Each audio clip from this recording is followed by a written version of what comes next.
Yes, peeps. Old school jungle drum and bass mix.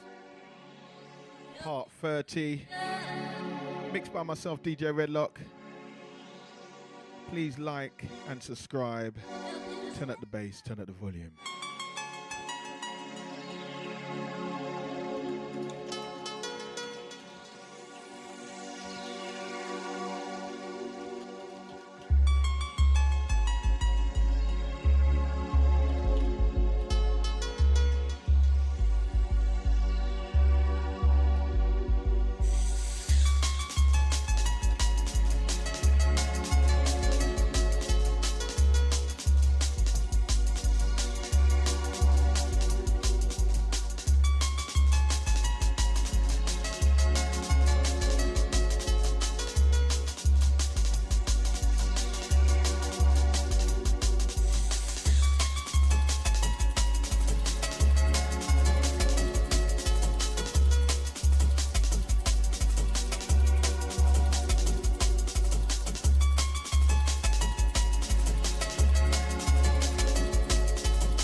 Whoa! I guess, yeah, it's true. I did actually want to. Yeah. Sorry, my mic was muted for a second. I had to fix something. But don't worry, I caught it. So you guys have to see this. I showed Rocky this, and Rocky freaked the fuck out. It's the most nightmarish fucking thing I've ever seen in my life. Can you give me visual, by the way? Yes, I will. Okay, so do you guys remember the other day when there was that sitcom thing that guy made? He's like, yeah, I made Friends episode. This will change everything forever. They made a Halloween one, and it's insane. Happy Halloween! I'm a potato. Fear not, mortals. Fairy Phoebe is here to spread joy. Oh my god, this is it, guys. Sitcoms will never be the same. What is that?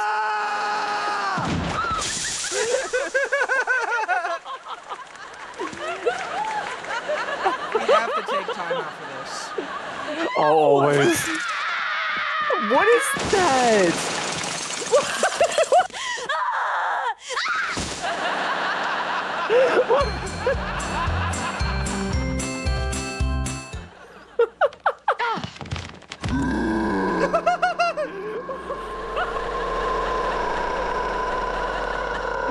What is that slow motion?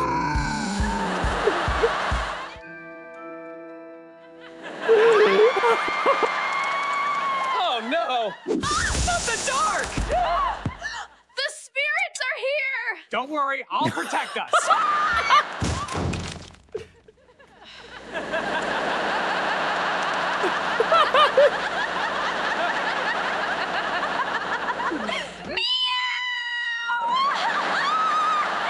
Oh my god.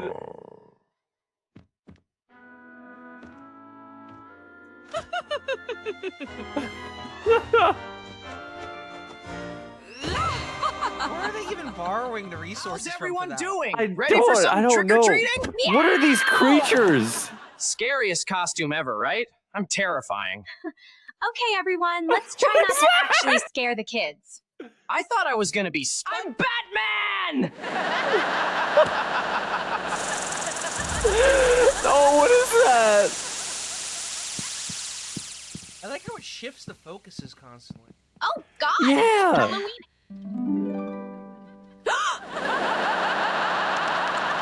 I think this will reach a point where it's like good enough for most people. It does. It's called the Will Stancil Show. Oh yeah. Oh god. It's yeah. called the Will Stancil Show. It is good enough. It is good enough. People just want to see shapes move across the screen and like have the dialogue be what they read on Twitter. I know there's people who like to get high before watching the stream, and I'm so sorry for you guys right now. Oh god. It do be like that, Will Stancil. It do be like that.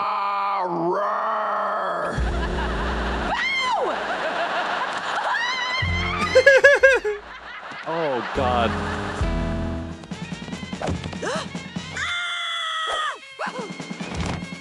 It just has the Loud House for some reason. For some reason, the Loud House is here. What? Oh my god.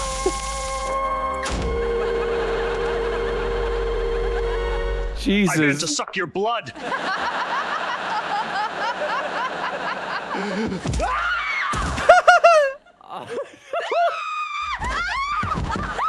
Yeah, this is just...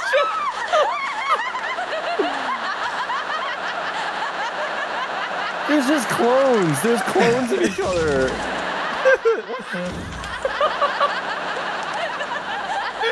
Who's that mascot?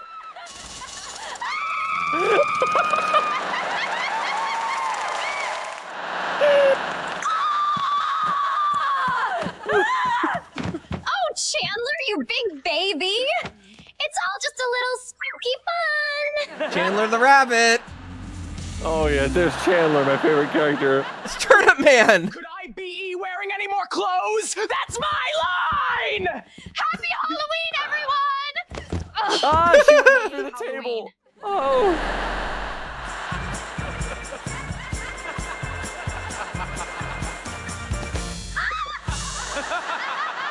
Why does it only do screaming?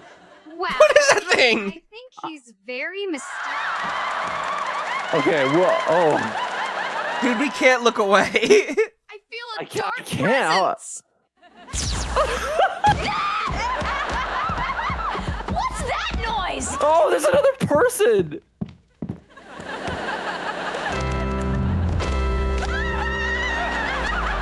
All right, that's enough. Please turn it off.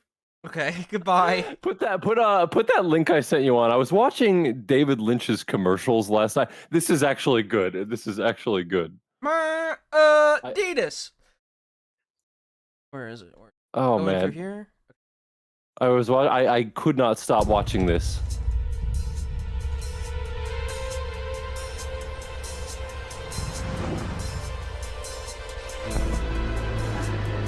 This is so incredible.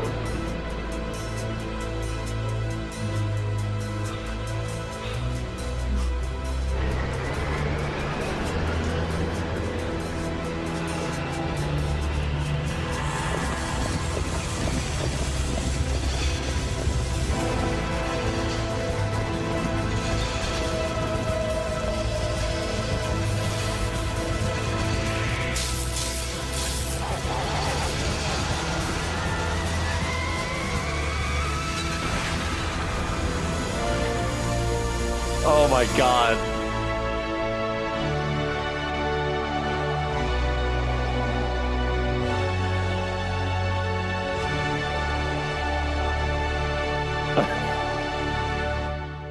He did one more. He did that's God, what an amazing commercial. Just being like, yo, time to run into the sun. What did you think of that, sir? What was your interpretation of that? No, I like that a lot. I wish the commercials did that still. Like everything, every single commercial that's been for the Super Bowl. The last time the Super Bowl had commercials that I look forward to was when the Giants beat Tom Brady for the second time. I think 2012 Super Bowl was the last time commercials were like, wow, what is this? And then Super Bowl commercials became this, where it became like, oh yeah, no, the troops would want you to eat McDonald's. No. And then, like around 2016, commercials were very clearly like bait like this. This is what it became. Okay, I'm ready. Puppy monkey baby. Oh yeah, they're like Tim and Eric, stuff like this. It's not Tim and Eric. This is sub that. Puppy monkey baby. Oh. Puppy monkey baby. Puppy monkey baby. Puppy monkey baby. Puppy monkey baby. Puppy monkey baby. Shark America ad right here. Puppy monkey baby. Mountain Dew Kickstart. And then you'd have like the Coca-Cola Super Bowl commercial, and it'd be the Grand Theft Auto one. This is like AI before AI. Yeah, like 17 years ago, it would be this. And it was like at least a little bit interesting. It was like, what are they gonna do? Yeah. Oh. Oh. What the deuce? But 17 years ago, like Stewie Griffin being in a Super Bowl commercial is a bit novel. You know, like think about contextually. Yeah, he's here. He's here. Oh, fat man. Yeah, this is cool. Do the one I linked to you, by the way. We're on a David Lynch kick right now. Ooh, this is. We'll go back and forth. Me and Rocky are gonna play tennis. We're gonna play tennis. This is one of my favorite commercials. Are you ready? Yeah. It needs a load. Me and Rocky are playing tennis. Load up your next one. I'm gonna put up another Super Bowl commercial after this. Yeah, of course. Load up your next David Lynch. Of course. We're playing tennis for 2.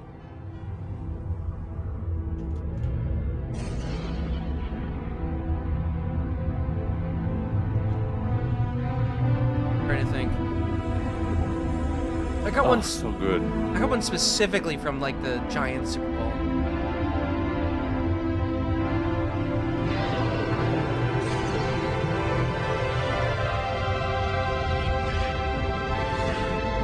Oh no, I have a good rate.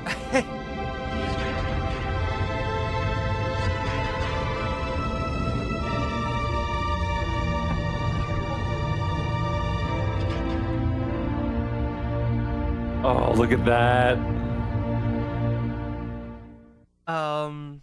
Okay, so here all right, so we go mine, Super Bowl commercial. You see that and you're like, what the fuck was that? That was incredible. Coca-Cola, it's mine. It's mine. Well, I think that there's the period under Obama where all advertisements just became like sub Tim and Eric. Like the Skittles commercials and stuff like that. They just it's just kind of This is tragic, man. Investors just like you could lose tens of thousands of dollars. Like, I'm just remembering this. Like, you remember when, to me, like, I remember people talking about this. A talking baby used to be novel. Blowing this fat stack of cash. Oh my god, a There's baby. a couple ways you could do it.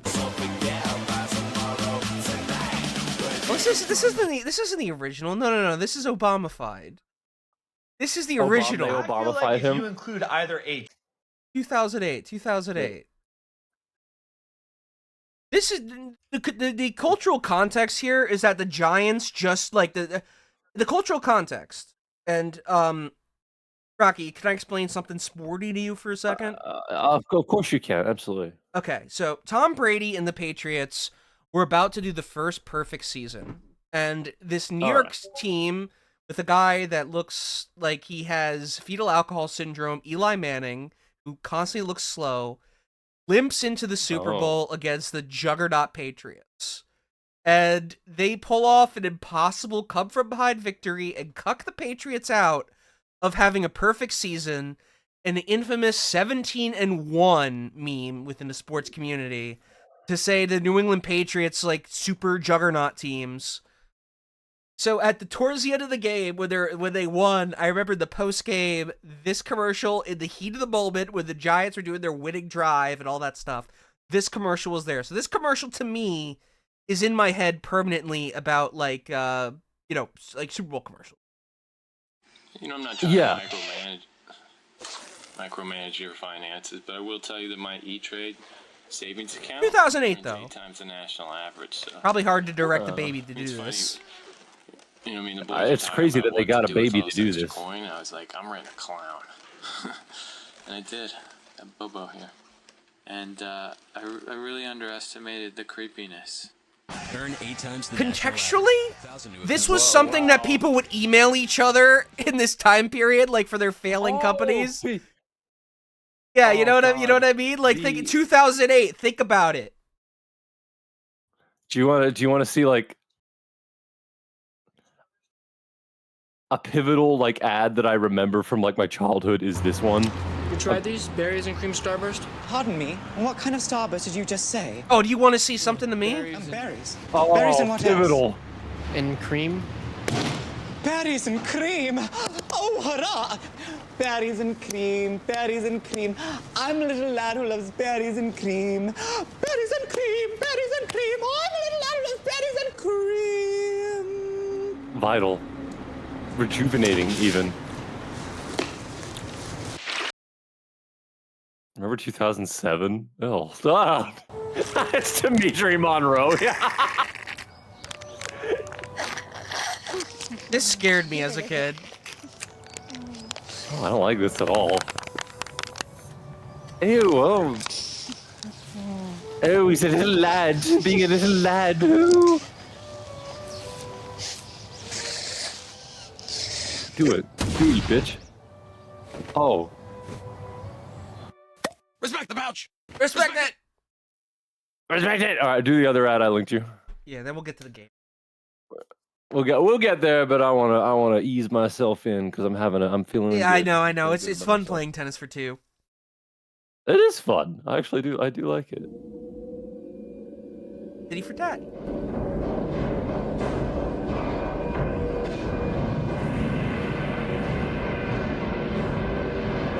Okay, so we have some video shares. Let's get through the Katamari tutorial, and then we'll do the video share. Is that a good deal? The Michael Jackson cube. The Michael Jackson circle. He's bringing us into his world. Find me, beat me, if you wanna take me. Kill me, thrill me. What else did he say in that line? King me. King me. There you go. I don't know all the lyrics. I don't know all the lyrics to that. Oh, he got in trouble for that song because he said a bad word. Oh, I didn't know he said that. All right. Oh, you didn't know? All right. What do we got? Let's put these out. He didn't. That no, that was the introduction to The Dangerous Thing by David Lynch. Why isn't this centered? I don't know what happened there, but don't worry about it. There we go. We got it. It's enough. No. Chat, keep on submitting. Do your video donos. Let me get through the Katamari thing. Don't do the next one. Don't queue up the next one. It's already queued. Too late, sir. We're trapped in the ad. Oh, that's beautiful. Ooh. I miss seeing like animation on like TV like this. Oh.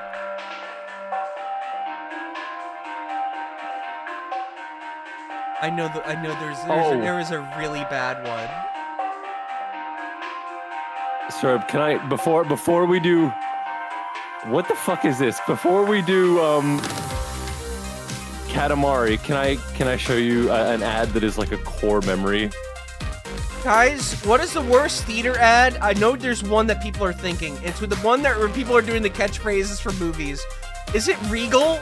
Like, tell me what it is in chat. Don't donate it for it. I'm giving this one for free. Oh, no. Rocky, send this. All right. Is this just the kid? This is like a core memory in my brain. I go to bed and I think about this. If you're in Australia, maybe you know about this ad, but if you're not, well, you're about to learn about it. Fuck is this? No, chat, seriously. Tell me the horrible movie intro where like people are quoting shit. It's like, it's not Regal. I'm not finding it. AMC. Yum.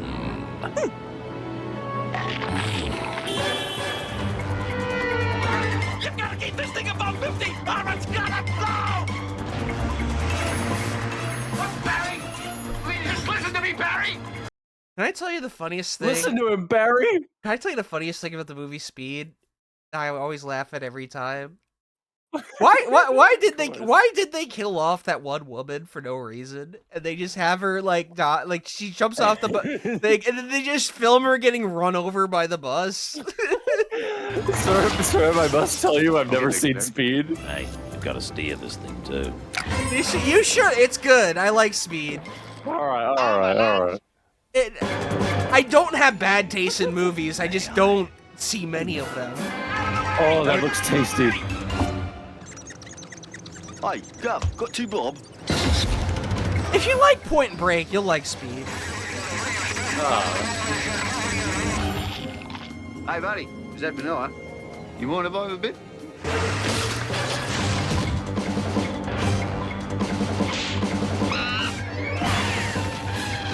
Mad Max joke.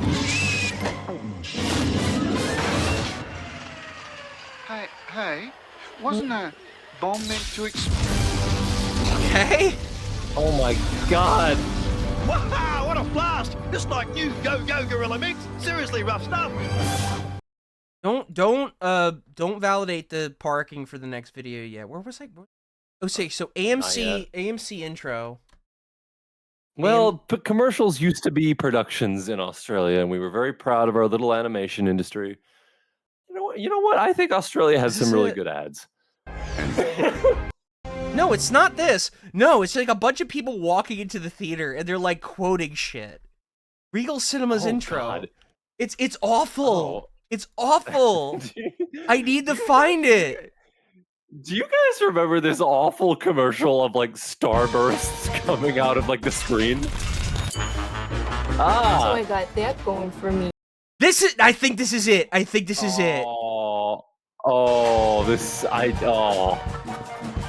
It's all happening. This thing is nicer than my apartment.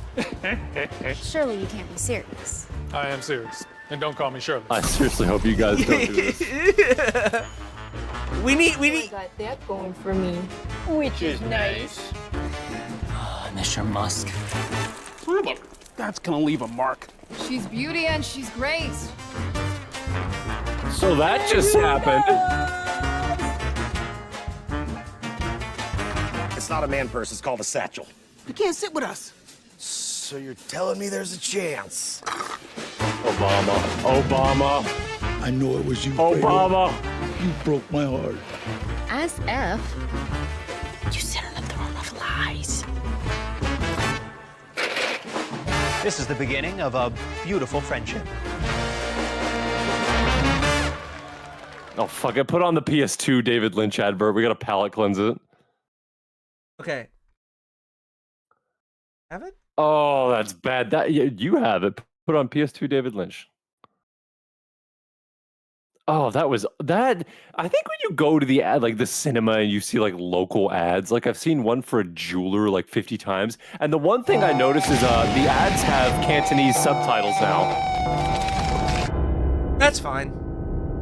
Chinese Century. Chinese Century, baby.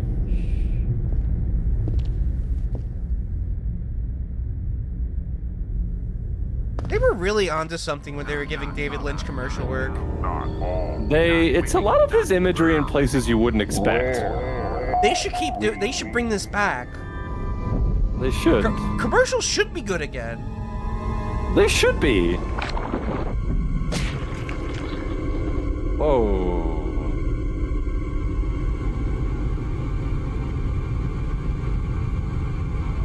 I know you were gonna say they should bring him back. I was like, no, he's dead. You should bring him back. Let's bring back David Lynch. Let's bring back David Lynch. Nice. If we dig him up and we breathe our non-cancer lungs into his mouth, we can bring him back to life. I would give him my lungs. We're going. I'm not even a honest to movie God, head. I'm going to LA next year, and I'm going to go to that Hollywood cemetery and see his grave. And like all the that Hollywood cemetery is kind of fascinating to me because you can see everyone from like the last 100 years of Hollywood in there. All right, now we're going back to Katamari. Okay, Katamari now. Katamari now. All right, I'm glad you guys liked it. Katamari.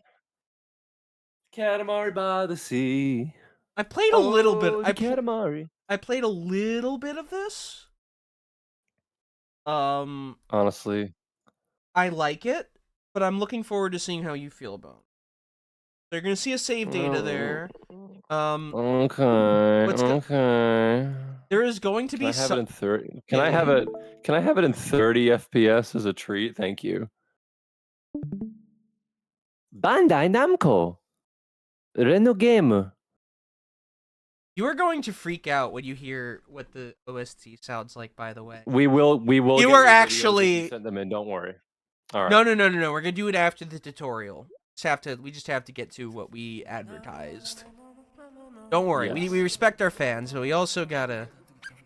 All right, I gotta go get some food. Gotta go get some food from the door. So don't start yet. Okay, I'm gonna like hold it on die. So Chad, how are you feeling? Die? What's your favorite Super Bowl commercial? And in this turbulent NFL season, you know what I'm going to do? I'm gonna do something stupid. I'm gonna read off my fantasy football lineup. All right, chat. What do you think about my fantasy football lineup heading into tomorrow? You guys have to be babysat by me. You're being subjected to cis male moid slop right now. So here's my fantasy football lineup for tomorrow. Tell me what to start and what to sub. All right, my matchup. I got Dak Prescott at quarterback, Bijan Robinson at running back, Trayvon Henderson at running back, Ladd McConkey at wide receiver, Pittman Jr. at wide receiver, Gatson is second at tight end, Brian Thomas Jr. as my flex, Packers defense, special teams at defense, Kamahi Fairbarn as my kicker. On my bench, I have Wan'Dale Robinson, Kyle Pitts Sr., Josh Downs, Keyshawn Bout, and I have Breece Hall and Isaiah Davis on a bye week. I have Trey Benson. I'm stashing him where he becomes healthy. And I got Ricky Pearsall for when he gets healthy. He's my IR guy.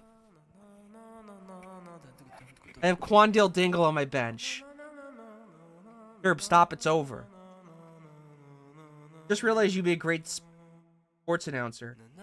BTJ had a good week of practice. All right, so I was thinking of starting Wan'Dale Robinson or Quandale Dingle as chat heard it. No. There we go. Tyrell Smoochie Wallace is the quarterback. All right, there we go.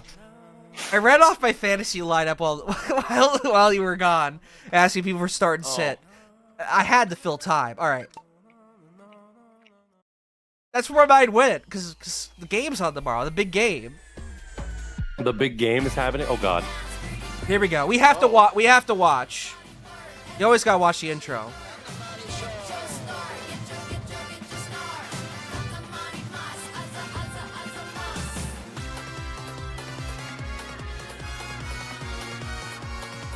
While the intro plays, I have to pee. You can. It's tag team. I've seen this already. I'm watching this beautiful little guy. What?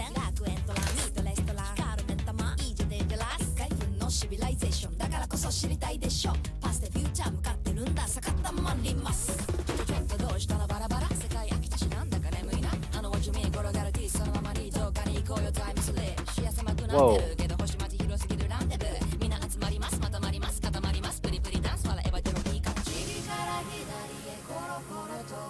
Oh, this is nice.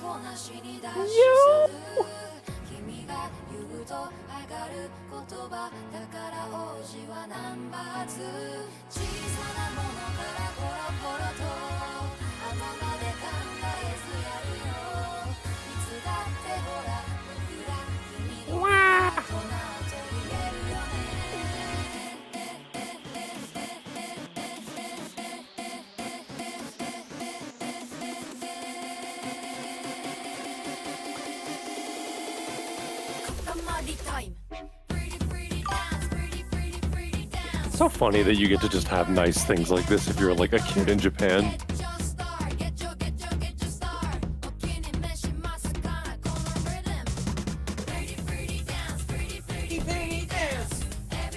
By the way, Rocky, this isn't the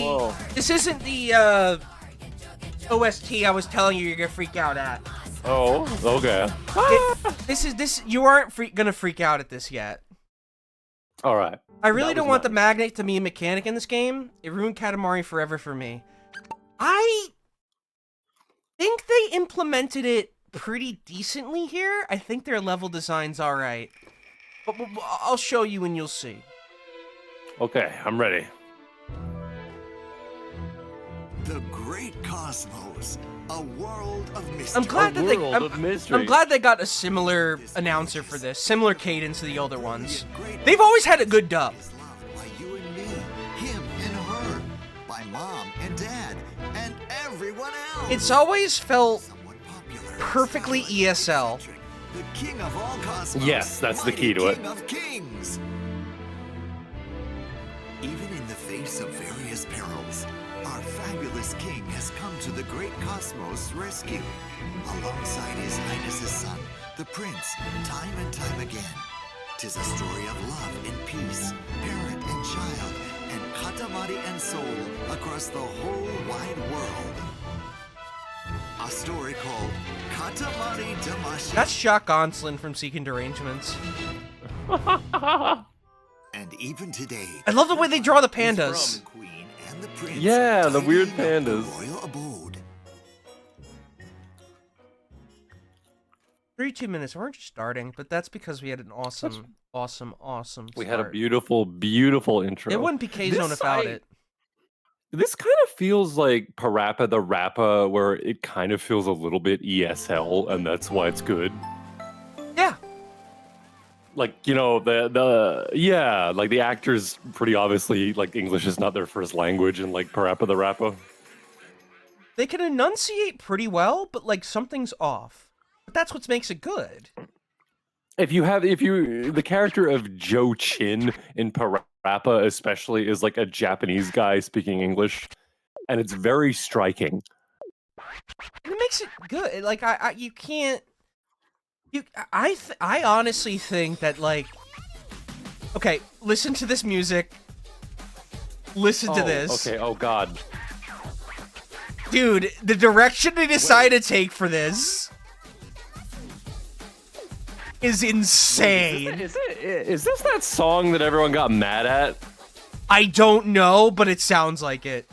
No, it does sound like it.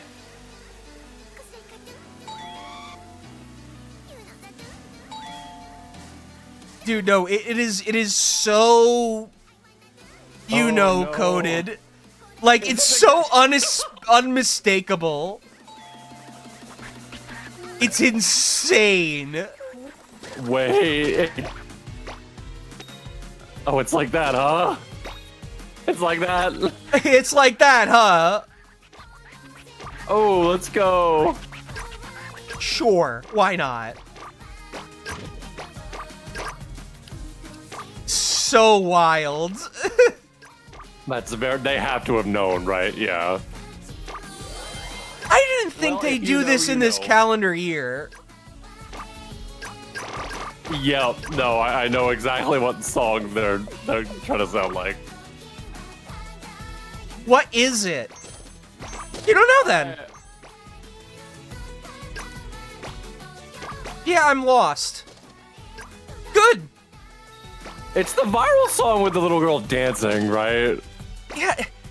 Have you guys ever seen an anime girl with a red backpack before? It's that. Yes, it's that one. Oh, it's that. It's. I think it was that one. It's red backpack coded. Snow halation? Oh, yeah. No. Oh, is that bad? Yeah. It depends on how you feel about that kind of thing. How do you feel about these things?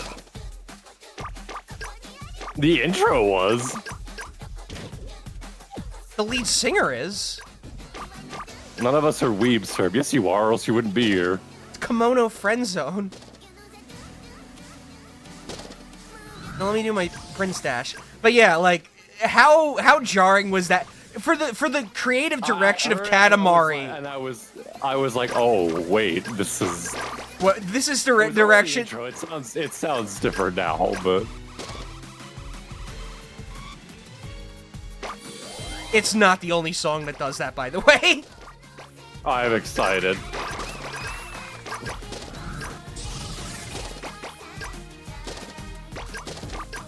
You just found out what kimono means? I just found out what kimono means. Welcome.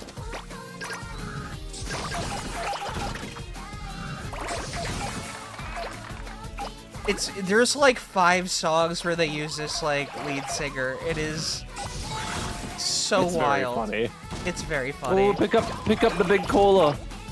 Not yet. Can't yet. Oh, I have to do the Prince view. Cute. It's a good song.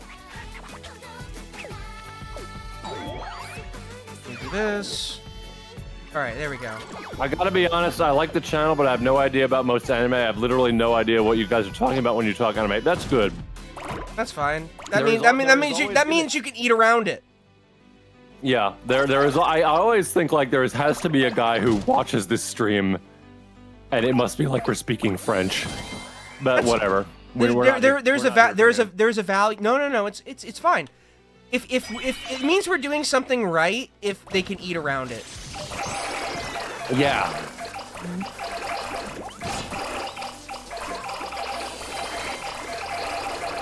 Oh my God! What is happening?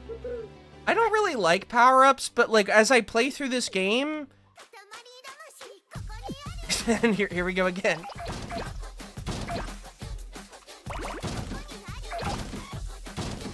Sometimes I just make jokes that like one guy in the chat will get, and I feel good. What is that? What did you just pick up? I picked up a cousin. Don't you know about the cousins? All right, so now I'm just like they let me play through the level a bit. Oh, good. Okay. Like standards and whatnot. There's no real pass and fail here. I really like that bit in our interview where we were educating my co-host. Yes.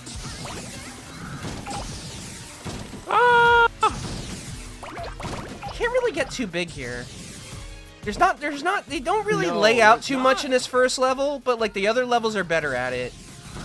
Yeah. They do something I don't like in this game where they tell you what your rank is and how the king will react to it as you're playing. I like the mystery more. Hopefully they don't do that again, but I know because of accessibility, they will, forever.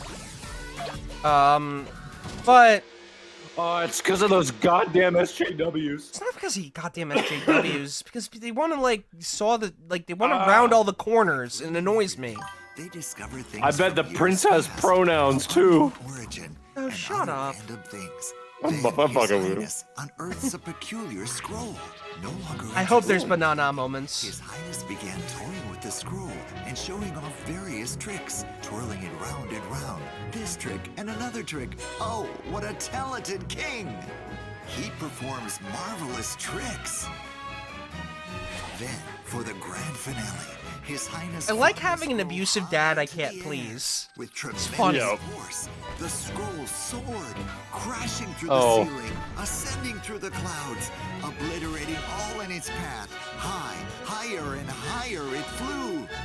My name is King James. Let me show you a few tricks.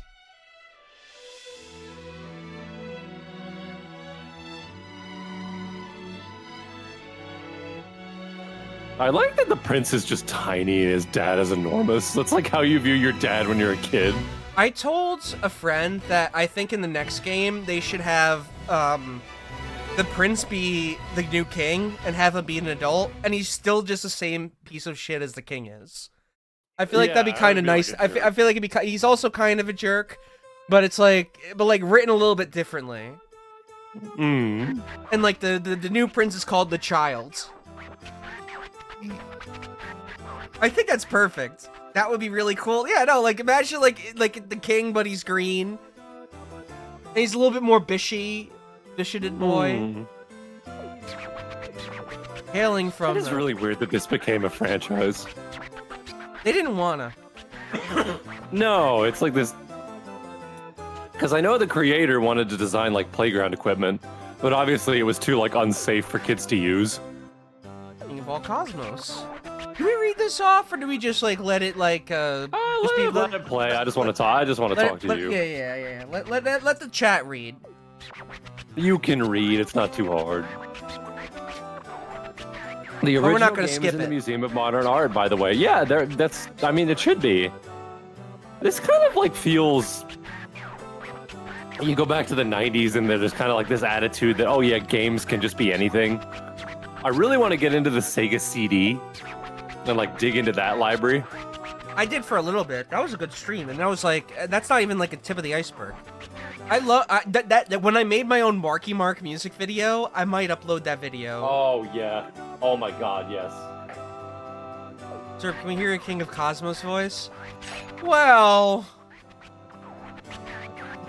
I don't usually do this, but I don't usually do this. I gotta like figure out. I gotta figure out what I want it to be. Like, it's like, is he Jock Gonsolin, or is he just powerful? Talk about question, actually. Talk about deja vu, and I'm gonna make him Jock Gonsolin. This is getting annoying. He should sound like Gilbert Gottfried. That's how I've always imagined him. Talk about deja vu. This is getting annoying. No, I'm too sick for Gilbert Gottfried. Serb's dying, everyone. No, I am sick. I had like a 3-day flu, or like the second day is the horrible day. And I went to work that way, and I had to do like a leave work midday and use sick day the rest of the day thing. I thought I could handle it. Oh, that's awful. Not only that, but the Earth and the Moon are gone. I'm just gonna chuck on They're gone. They're all gone. You see that scroll we hurled? It was the Cosmos scroll. Yeah, Anyways. I need you to go get that. Can you go get that? Can you get that for I was listening to Seeking Derangements, and did you know that Jock's grandfather was killed by MS-13? Wait, what? He was blown up. I'm talking to Hessa to get him back on. I'm trying to get him back on the show. There might not be anything funnier than like hearing just a strange gay man tell you about his life. Just, well, my grandpappy, he was blown up in the war. No, not like a war. Like he was blown up by MS-13. There's stuff in his life that he probably hasn't even mentioned yet. Oh my God. He talked about how he went to jail and he like confiscated all the remotes. And then organically on stream, he started trying to like use his broken we're gonna upload this sim stream eventually soon, by the way. Probably tomorrow. Where he started to like try to like light a dab using a blowtorch on stream, where it was like very explicitly a fire hazard, and we had to plead with him not to do it. Oh. Because he was about to start a fire at the house. I was just kidding, y'all. Watch Seeking Derangements. Like gay Ellis from Left 4 Dead. Yes. No, I got this story. This is the spaceship lollipop. Spaceship lollipop. No, he'll just like he'll have like if you ask like kind of jock-esque gay men like to tell you a story, they'll just be like, "Now I was out on my walk and there was this bird and he was my least favorite bird and I think he picked on me in particular." That is you're kidding, but that is a jock story. No, Jacques would absolutely have like a bird that he had a rivalry with. I picked a random episode, and it turned out throughout the entire episode, Jacques was just like slandering a random single mom that he personally hated on Instagram. Oh, it was like, really? she's a murderer, and he's like, and Max and Hester are like, why are you slandering her? Why are you slandering her? What? Don't do that. Is it? Stop doing that. I don't like that. What? That's not Do Hessa. what? Who? Hello? Hey! I really hate when you do the voice. It scares me.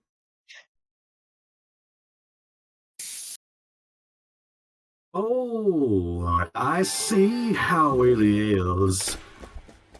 Welcome to K-Zone, everybody.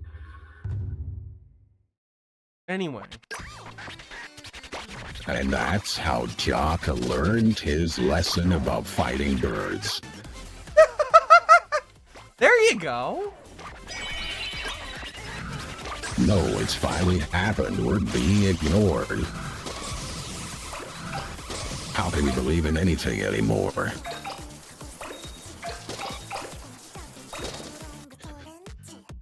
Dude, anyway, like I told you, they keep using this singer. She's pretty good. They're pretty good, actually.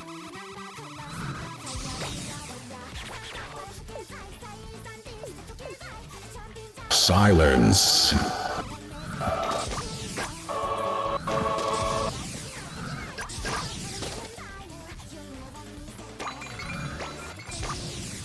USSR license freedom, and this is the result.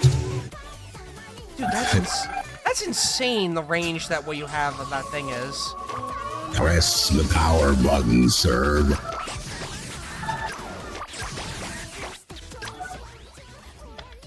So what's interesting about this is that they do, like, cutscenes in this. You're gonna see a lot of level transitions as we get through this stream. Are you willing to, like, go, like, 2 to 3 hours on this? I think... If you look to your left, you can see a level transition. Everybody take a look out your window. That's Serb over there. He's getting beaten up by a bird. I have a story about that. Tell us the story. Well, one time when I was at Disney World when I was a kid, a goose attacked me, and my dad, like... That's terror. And, like, yeah, that is terror. Thank you. It's horrible. They're horrible birds. And my dad had to attack a goose on my behalf, and he grabbed it, and he grabbed it by its neck, and he threw it. My dad did this. He grabbed a bird and threw it away? Yeah, he grabbed the goose by its neck and fucking chucked it. I don't blame him. I was at Disney, All by the right. way. Dude, you gotta stop with that. I can't talk to you like this. What's wrong? Dude, What's the matter? you're trying to make me do yes and stuff, and I'm trying to have conversations. Alright, I'm sorry. I'll turn it off. It is insane the range that this has on it. It's crazy. Alright, I'll turn it off. Like, I hear that, and I'm like, dude, like... Alright. It's like I'm not even talking to you anymore. I would call my girlfriend when she was high, and I double my voice and be like, "Hi, Pepsi, it's Rocky. Hello, I'm like this now. It's been 3 years. You've been in a coma."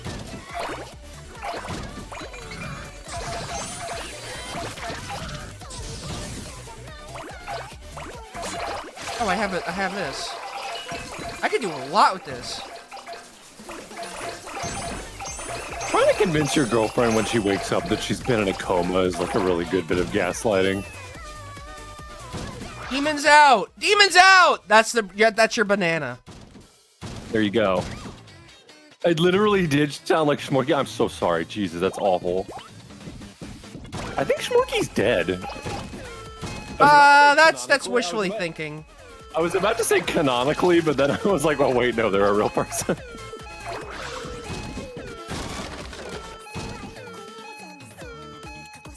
That's the first level.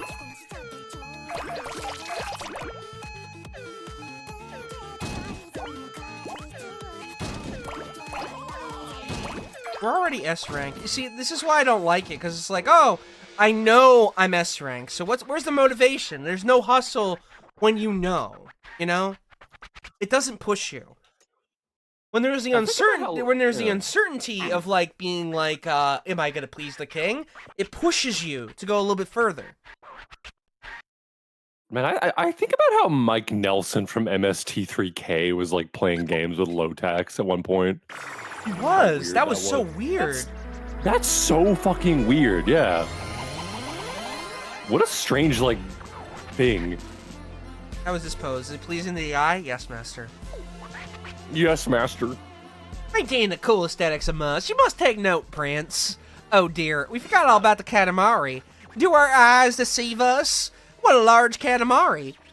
A whopping 32 cm, 2 millimeters, enormous indeed. It reminds me of my time in Lafayette, Louisiana. We are shooketh.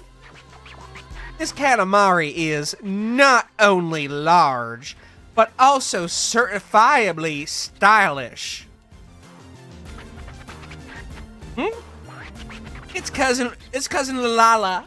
It's cousin Lalala Thibodeau. What are you doing on Earth? What are you doing here in Lafayette? What? You were imitating Mitarashi Dango? We have no idea what you were doing. This Katamari feels playtime-ish. Playtime Katamari? Is that what kids are into nowadays? Oh Christ, sir, you sound like Ethan Ralph. Oh God, did you? Oh Jesus. Speaking of have you seen what Ethan Klein looks like now? The Ozempic stole his spirit. He looks like it. He looks like if Charles Carroll didn't have a soul. He looks like a shopping bag full of vomit. It's just terrible. Just oh my God. Absolutely just a man who. He looks like the System of a Down guy. He does. Why do they always send the poor to Hassan's stream?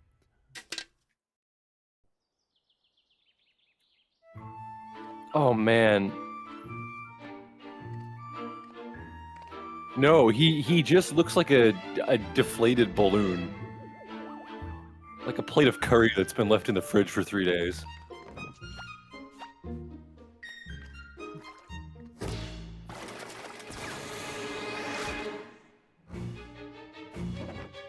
This happened to Jock. What happened to him? Ooh. He got kicked out of I have a story after this. Hessa told me about this. Please. It's also a New York secret.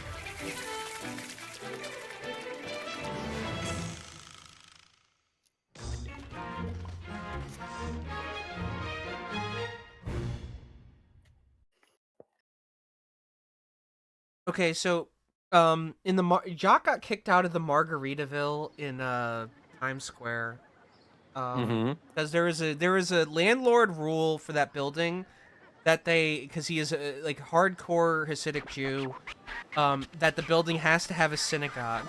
So there is technically a really tiny bare minimum regulations in terms of what constitutes a synagogue inside the Margaritaville.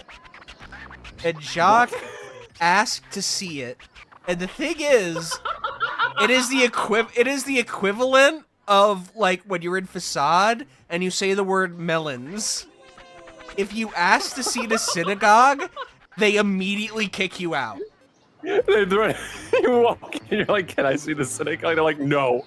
They actually kick you out of Margaritaville. And Jock did that. Out like a cartoon.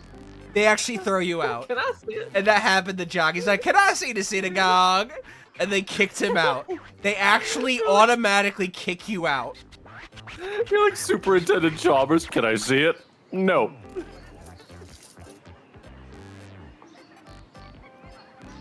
I don't know if it's connected to the tunnels. Oh dear, we wedged yourself in the ground.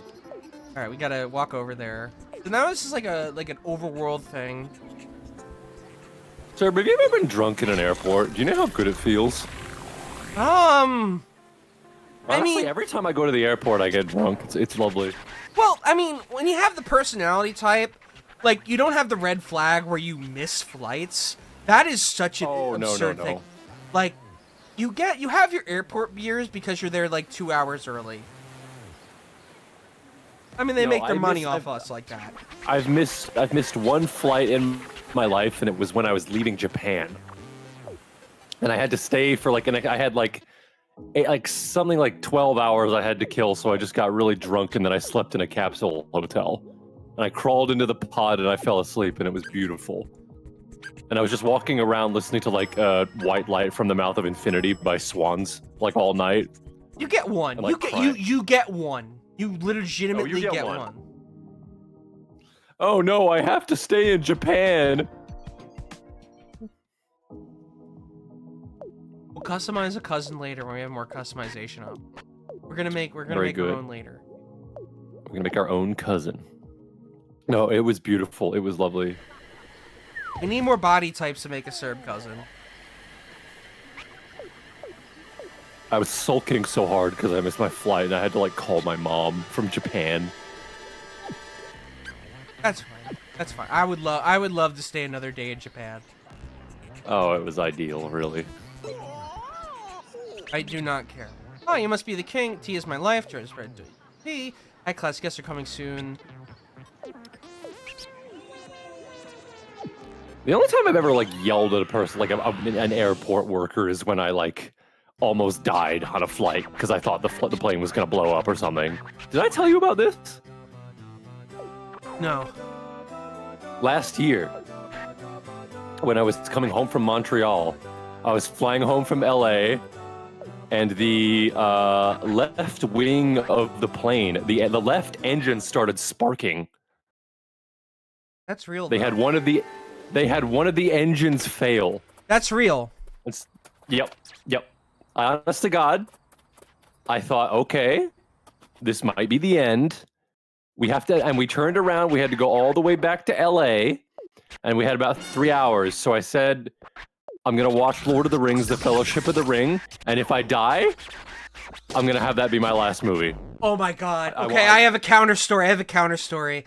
When I was flying to LA, because Hessa tweeted that she watched Star Wars Episode 1 because like she thought to herself, like, if I die in this plane flight to Buffalo, I want it to be a really funny movie. That's the last movie I ever saw. Do you want us to know the movie I saw and I chose to see on the way to LA last April? I chose to watch Better Man.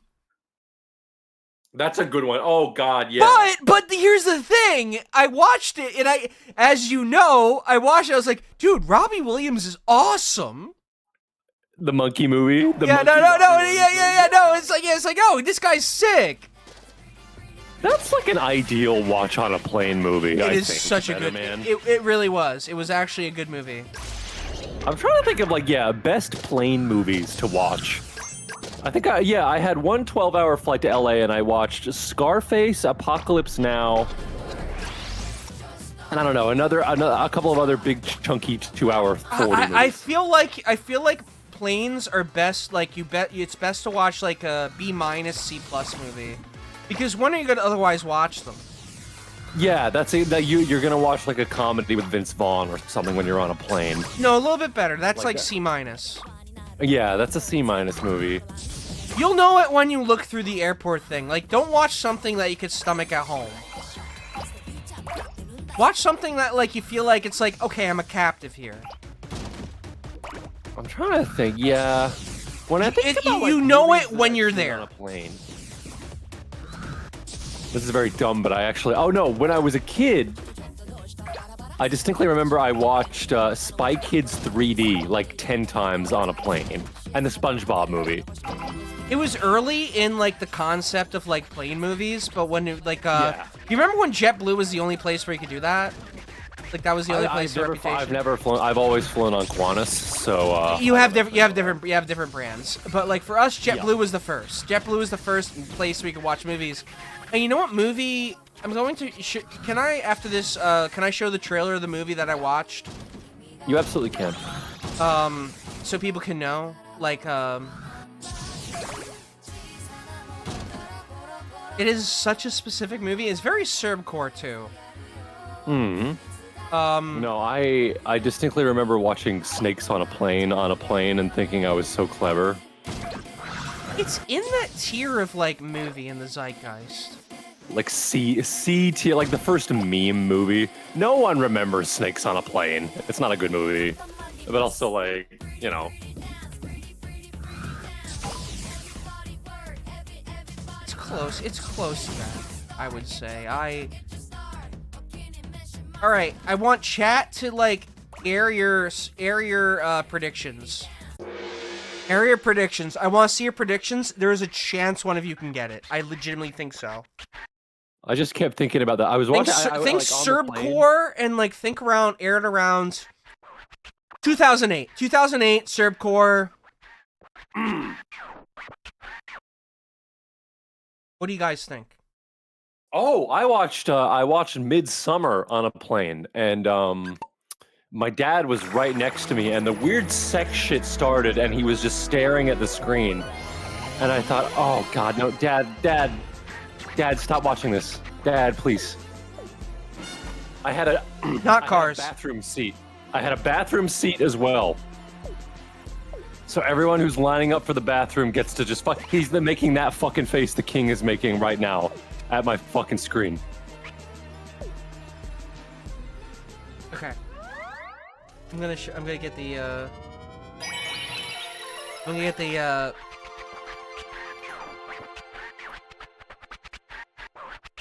this one. You guys are I'm all right. I'm ready.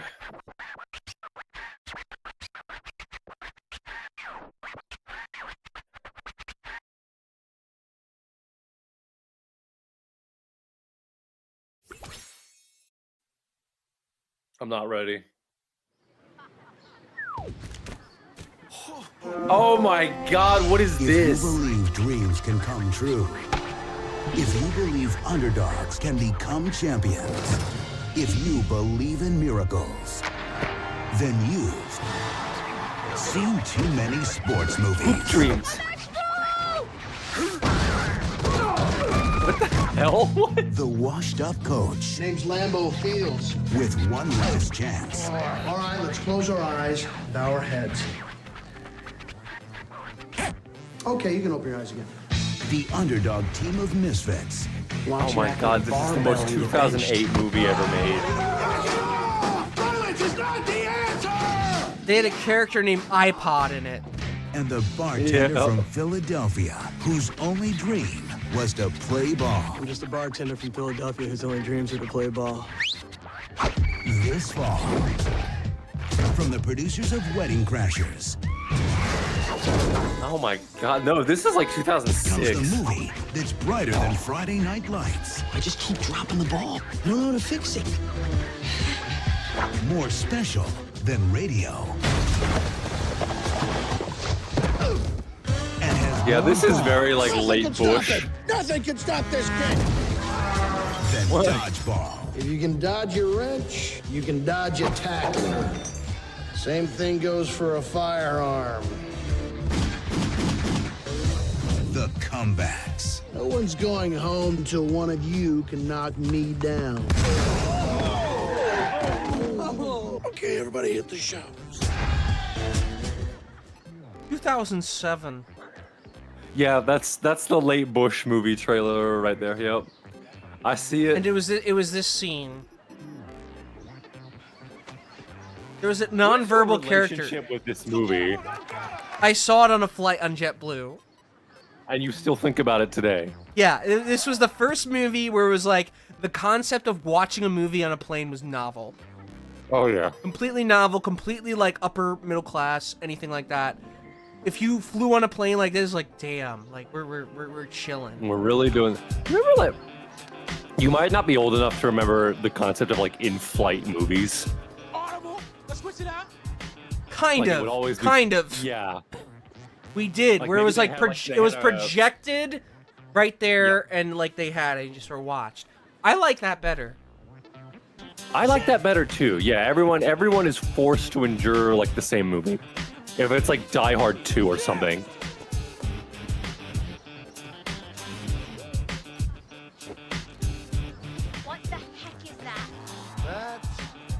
iPod Shuffle. A character named iPod. Yep. Cause it's new. Cape Fear as an in-flight movie when you were 7. Oh God, that movie's awesome.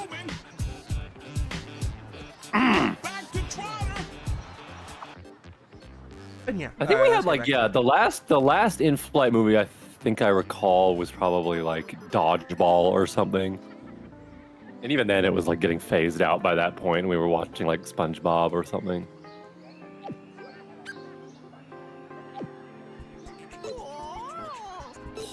Man. That's like a Mind of Jason favorite movie. Yo, this Comeback King shit hilarious. Save, save. To savings. Oh, it's the Prince. What are you doing, you ass? Saving money, that's what. Money is precious, we must protect it. Roll up expensive objects. I'm still watching iPod Shuffle. Thank you for letting me know. Oh, I always will.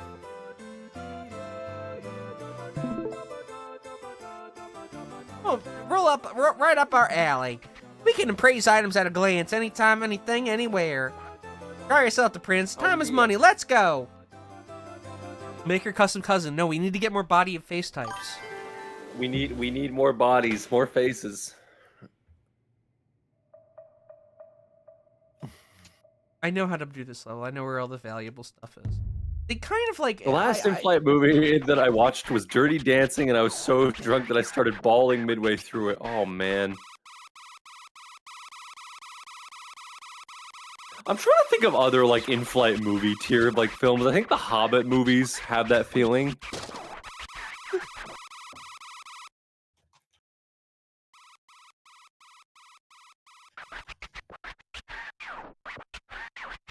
I kind of like that about the mercy of this. Oh man, movies to watch on planes. Yeah, no, Civil War is a recent like plane movie.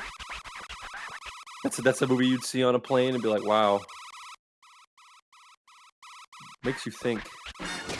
Bullet Train is another one.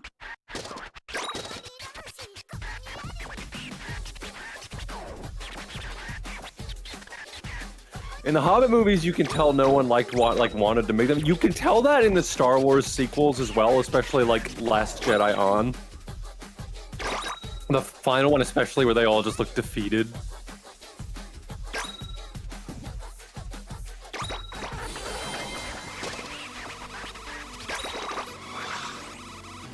I was working a flight home from Boston when the turbulence was so bad, people were screaming, and I watched the Simpsons movie over a guy's shoulder the whole time. They edited out Bart's penis. Oh, that's the best part of the movie. I saw the Simpsons movie with my class.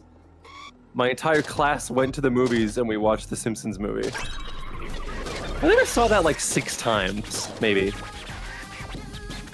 Serb, have you ever been to the movies like twice to see the same film?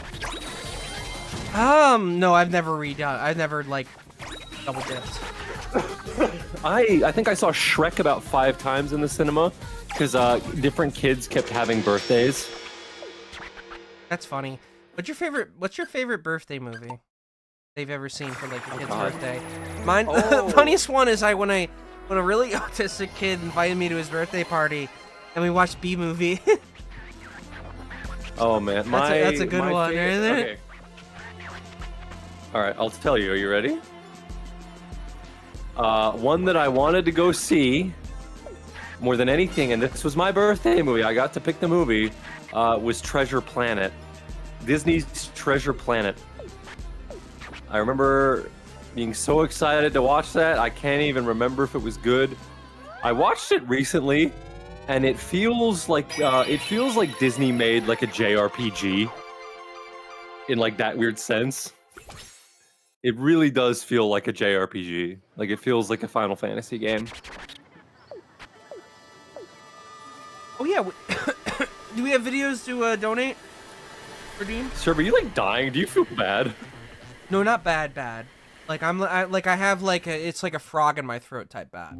Oh, all right. Hang on. I'm gonna put this video. No customer, no deal. People out of business. Hold on. Yeah, hang on. There's the video coming. What the hell is this?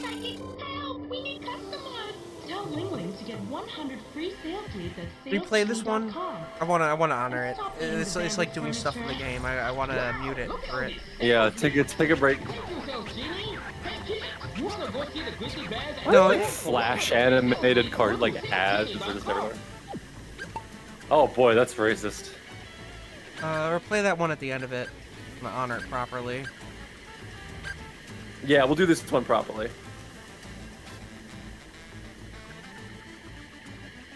Yeah, we'll play this at the end. We'll end the stream with it. Okay. Yeah, I need to grab something real quick. Friends?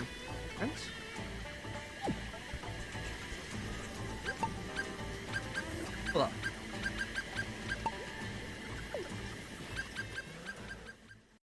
You can play the. You replay that one real quick. All right, let's do it because that looked cool. Be right back. I think Serb might be dying. Everybody, I know you guys like Serb. I like Serb, but if he were to die, I just want you to be prepared. You might have to get a new Serb. There might be a new guy in here, and he's gonna say, you know, you guys can call me Serb if you want. You can call me Serb if you want. And you're like, you're not the real Serb! What the fuck is this?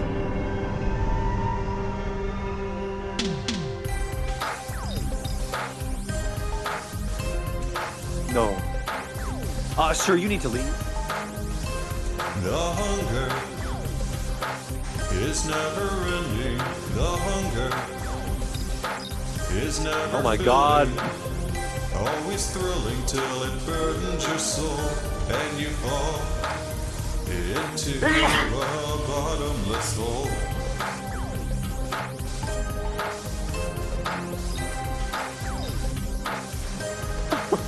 Why they hit him with a car? I'm going back to Egypt. Fuck you. The hunger is never filling. Always thrilling till it burdens you up and you play, but you pay the toll. Oh, this fucks so hard. This owns.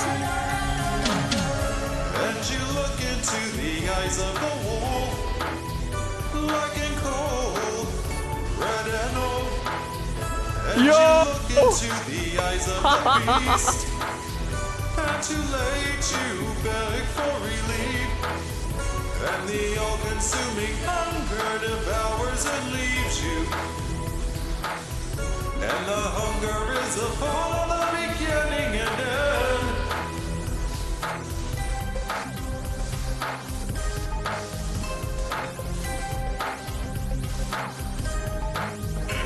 The hunger. Honestly, the beat is not bad. The hunger is never filling. Always thrilling till it burdens you up and you play, but you pay the toll.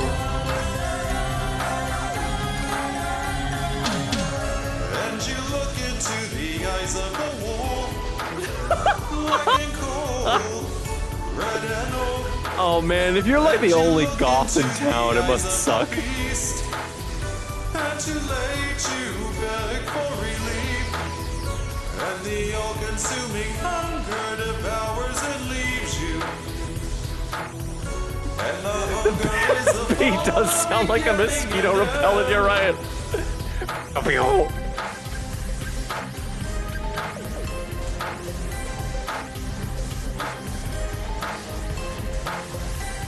always thrilling till it burdens you up. And you go back again and again. If this had more reverb, it could be a fucking John Mouse song and you'd all love it. Yeah, this looks cool to me. Oh man. Serb, did you have an ancient Egypt phase? Not truly, but I do love ancient Egypt. Did you know an ancient Egypt kid? No. Damn. I think we had an ancient. I did have a big ancient Egypt phase, and I think it was prompted by the Carmen San Diego games. I really wanted to be buried as a mummy as a kid. What? No, I did. I really wanted to be mummified, and I would have like, I don't know, girls dig up my corpse in like 1,000 years and be like, "Yo, this guy was gay." This is not a. Oh wait. Posh cafe patrons.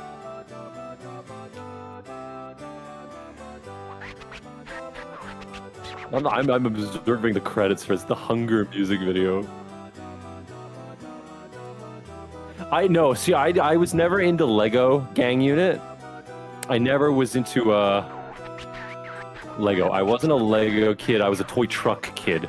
I had a Tonka truck, and I'd always be. And it was like a dump truck, and I'd always be dumping things off people's roofs. Not bad. No, that was how I did it. We had a roof we'd climb up to. I'd get all my toys into the back of the truck, and then I'd just dump them, and they'd fall off. But I was, I'm trying to remember. My childhood obsession was Buzz Lightyear when I was like 4. Not bad. By the way, we're in the Wild West now. We're in the Wild West now. How about you tell a story, Mr. Serb? Kind of did. Talked about my first airplane flight movie. Let me think.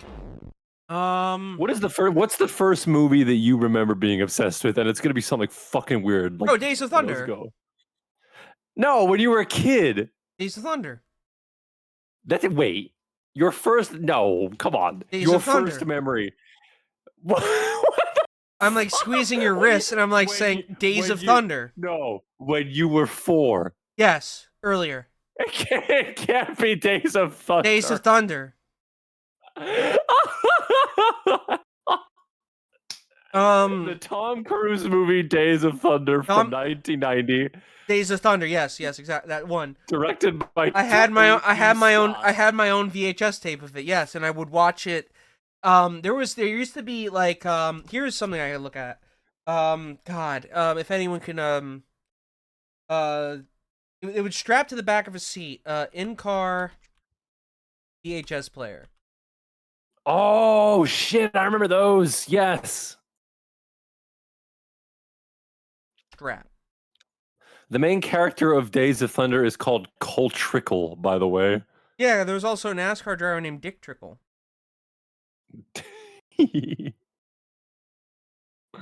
So the a little companion thing to this is, I was raised on when we would go do long car trips, we would have something like this. This is actually it. I think this is it. This is actually the thing we would watch it on, actually. All right. We'd watch it on this. Oh. It was strapped to 2 seats, and you see right here. What's interesting about this is it had you see these player things here. You could probably play GameCube on this, huh? Play GameCube on this. If it's got a port, you could absolutely do it. This was it. So we would watch. I would watch Days of Thunder on this over and over and over again as a kid in long car trips. And then also we would watch I would watch season 1 South Park. Yeah, that's another. Wait, as a kid, you were allowed to watch South Park? Yes, my dad could listen to it. Oh, very nice. I think it's because we had a channel called SBS in Australia. My parents did let me watch South Park because the alternative would be that I wanted to watch Drawn Together, and they absolutely refused to let me watch Drawn Together. They would It's a shame because I really love that show. We would also record VHS tapes of Boomerang, Tom and Jerry stuff.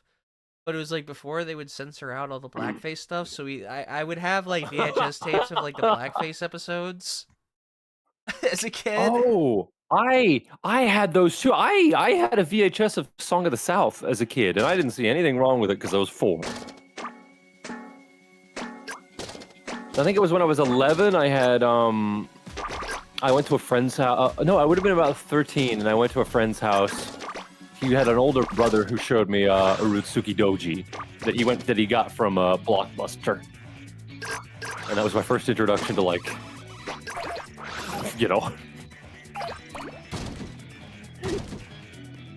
very funny time.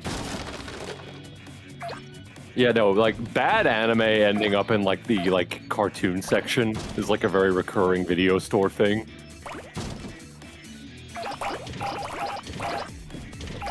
But yes, no, seriously, Days of Thunder was like a whole thing for me. Days of Thunder. And wow. I would skip all like the romance stuff, and I would just watch the car racing scenes.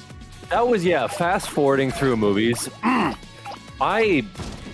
This is kind of a lost thing, but I distinctly remember the experience of like going to like a friend's house and there was just a movie on. No one would be watching it, but there'd be a movie on. Can I show you something? I think that... Go Yes. continue. Go continue. Well, I'm gonna get something prepped. That movie for me, when I was about, like, I want to say maybe 7 or 8, was The Shawshank Redemption. That's a movie that I distinctly remember. You know, it's like an R-rated movie that your parents let you watch because it's like, you know, got like, you know, it's important, it's good, it's a good movie. Everyone knows it's a good movie.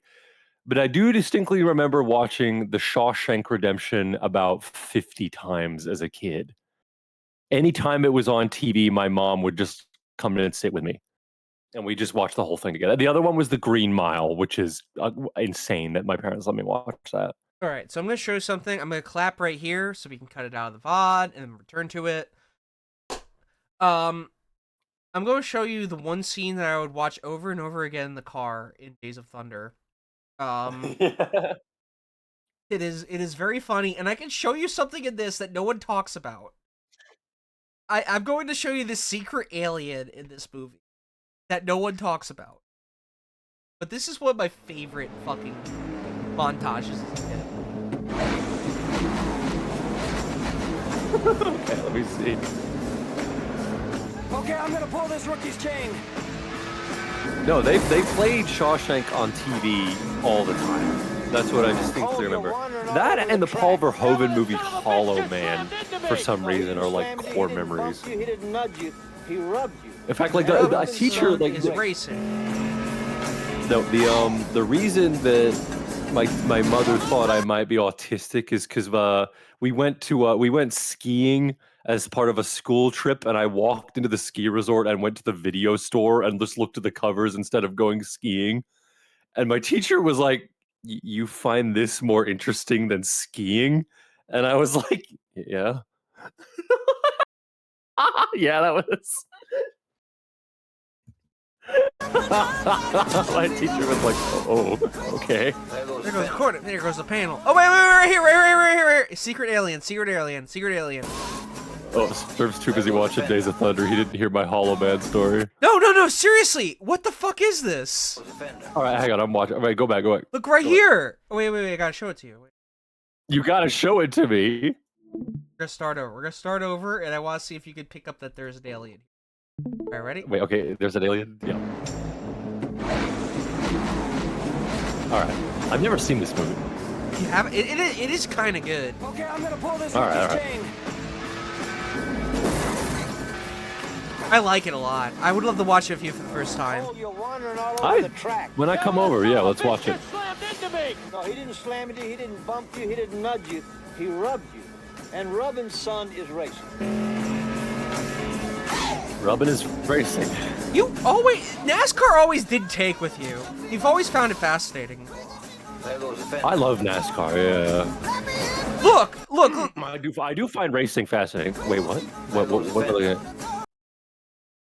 Oh, there is an alien. What the fuck is that? No one talks about that. That's like how in Pearl Harbor you can see Bruce Willis in Die Hard.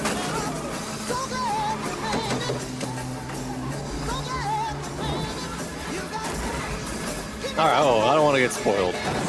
Oh, this isn't a spoiler. Oh well, all right. We're just gonna watch Days of Thunder. Yeah, we're sitting for this. It's so cool.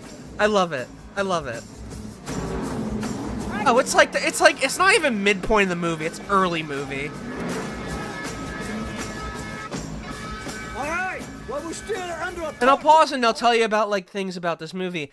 When they were filming this movie, Tom Cruise originally insisted on doing the stunts himself and driving the cars, but he totaled too many of them.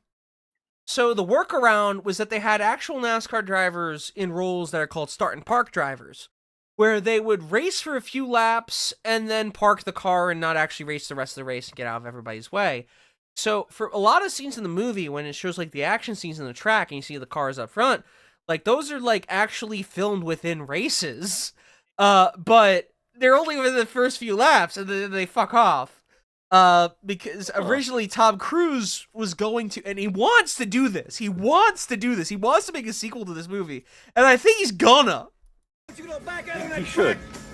Tom Cruise believes in excellence, and he believes in being excellent. Because you hit every other goddamn thing. I really wish he wasn't a Scientologist. You know what? I think he's trying to save movies. Edge of Tomorrow. Have you seen Edge of Tomorrow, sir? No, I haven't. All right, that's another one. When I come visit you in January, we're gonna go on a cruise Kino watch. I think. My parents my parents said to me, it's like, oh, you want to go on a cruise with us? And like they proposed a date in January, and I had to turn my parents down and go on like cruise vacations. Like, no, I'm not going to renege on like my co-host coming over here and housing him. No, I'm not doing that. Like I straight up told my parents, like, no, I'm not going on vacation with you. I have a prior commitment and I'm not going to renege on it. I think I made a good impression on your parents. I hope. What was that? Did your parents liked me, right? They liked you. They don't have a negative opinion. Okay, good. That's ideal. That's ideal. Ideal friends parents situation. They have no opinion on you. I've had friends that like my parents have hated. Or I know it's like because they try. Yeah, people try too hard to impress the parents. Or we can talk over this now. Whew. By the way, look at that. Oh. John C. Reilly. Well, how about that? Good old.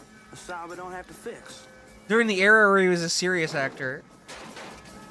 I don't want you spoiled, Buck. Thank you for saying my mom's a beautiful, kind woman. My mom honestly does look like Stifler's mom from American Pie.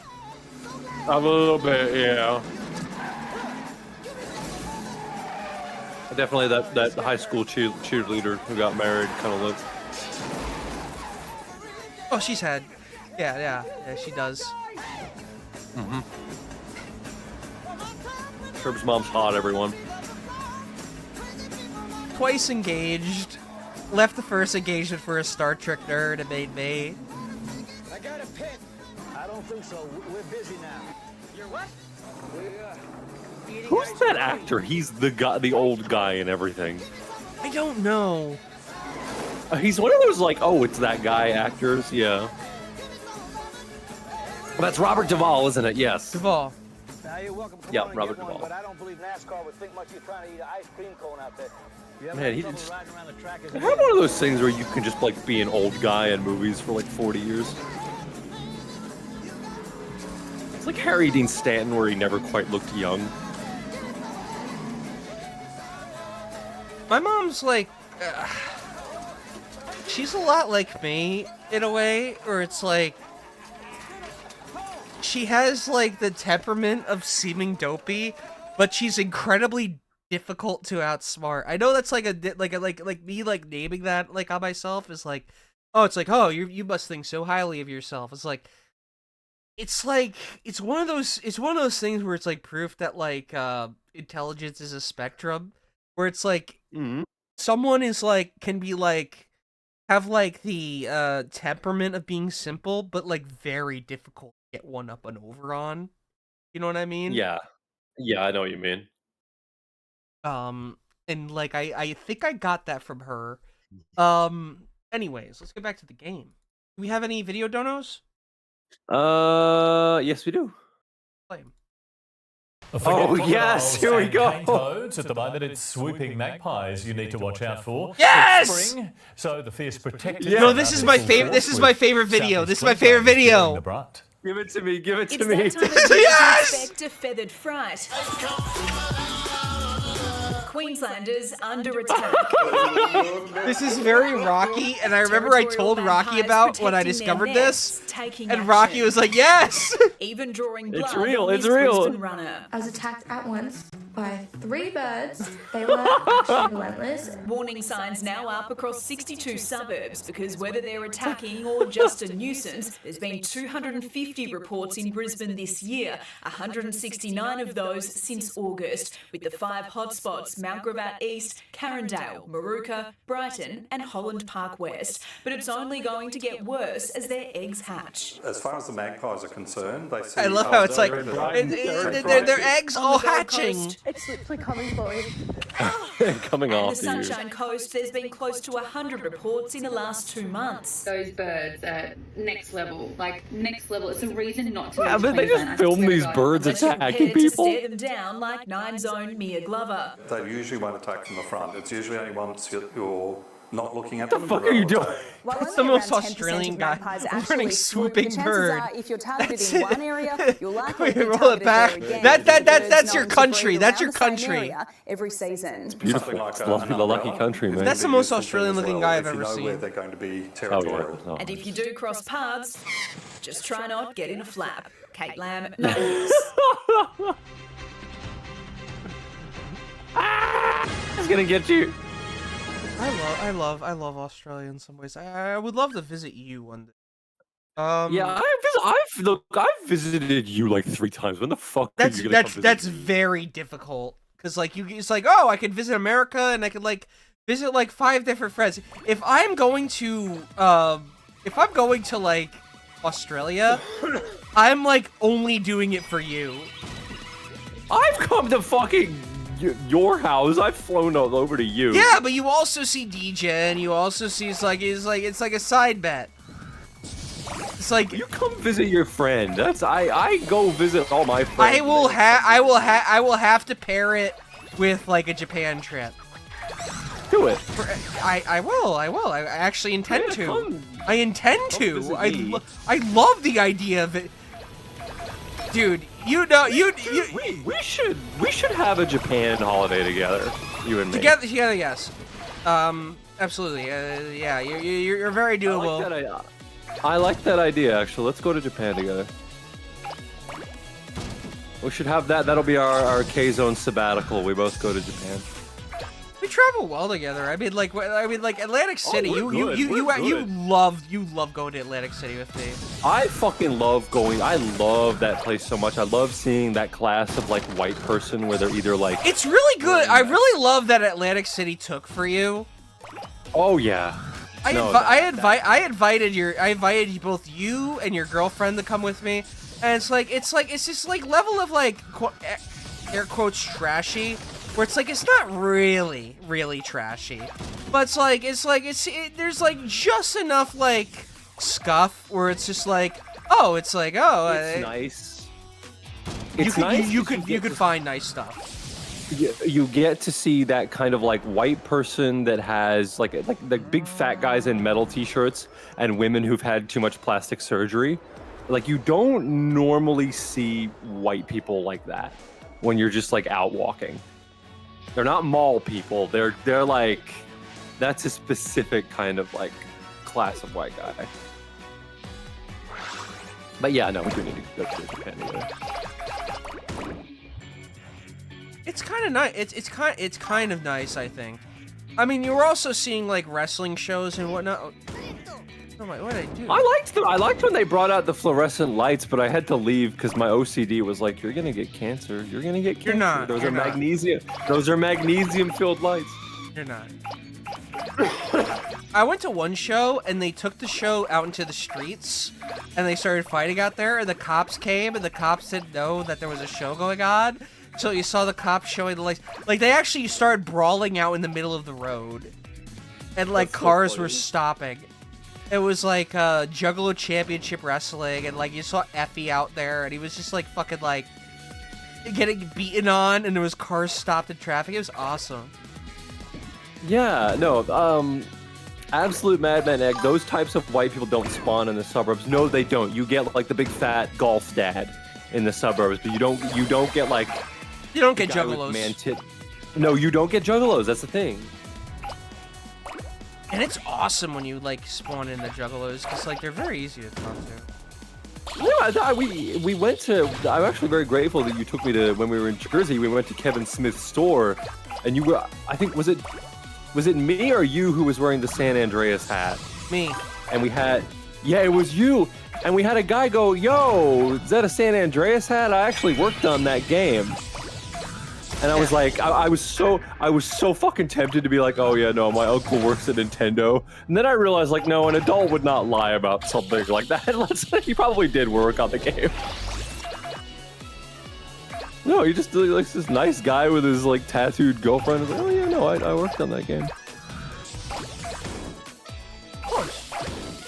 And dude, it's I like, bought that fucking that movie shirt that I bought you, the Clerks 2. no, because that's a great like reputational wandering shirt. Because like people love Kevin Smith. Kevin Smith has like very, and you know what? I think it's warranted, because you know what? Clerks 2 is not as bad as people like originally appraised. I don't think it's a bad movie. It introduced me to King Diamond, and he's one of my favorite musicians. Yeah, no. He no, that's not a yeah, no. It's like, yeah, exactly. It's like Kevin Smith was a guy and is a guy that like knew exactly what he wanted to do the moment he got his fame, and he like cashed out on it, and he continued to do whatever he wanted to, fucking do. And you know what? He has his legacy with like making Clerks and like oh my god, like he has like Mallrats. Like that's a free film legacy. Most people like me and you, we ain't gonna have movies in our lifetime. And he managed to do it, man. Fuck yeah. That's why he's like an icon. It's one of those, it is like a slacker icon thing, but it's one of those things like if you, essentially, like Kevin Smith basically won the lottery, and then was just, like, he could have been like a Gen X Woody Allen, in terms of influence, obviously not in terms of sex crimes, but like, he could, but he kind of was just like, no, I just want to talk about Green Lantern. And that's like a very Gen X thing. Like, no, man, I just want. He never stopped repping Jersey, like that kind of thing. I was like, you know what, good for him, I guess. Yeah, people I think that there's a sincerity to that like, that kind of makes him a true artist in a way. That like, there's some people that would like sell out and then they never make anything else ever, in a way that is just like so apparent, if you know what I mean. Where it's just like, oh, he was born a hack out of the womb. It's like he very much that, yeah. He had the capacity to like be like Woody Allen for that thing, but he did it. But because he wanted to live his life the way he wanted to. You know what I mean? You dig? He wanted to talk about Green Lantern in his store with the big Funko Pop, and you know what? Okay, fine. It's like, you know what? Fine. This level's kind of this is an early hard level. I'll leave myself to be bad at this. Oh yeah, no, the Kevin Smith pwns my taint area. Honestly, you have to be in a relationship to get that tweet. I get it now.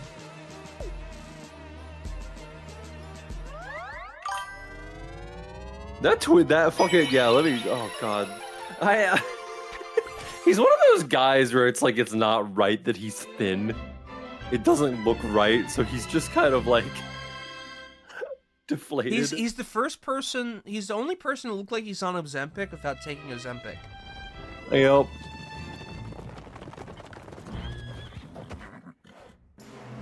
You haven't streamed the game to me, by the way. Wow.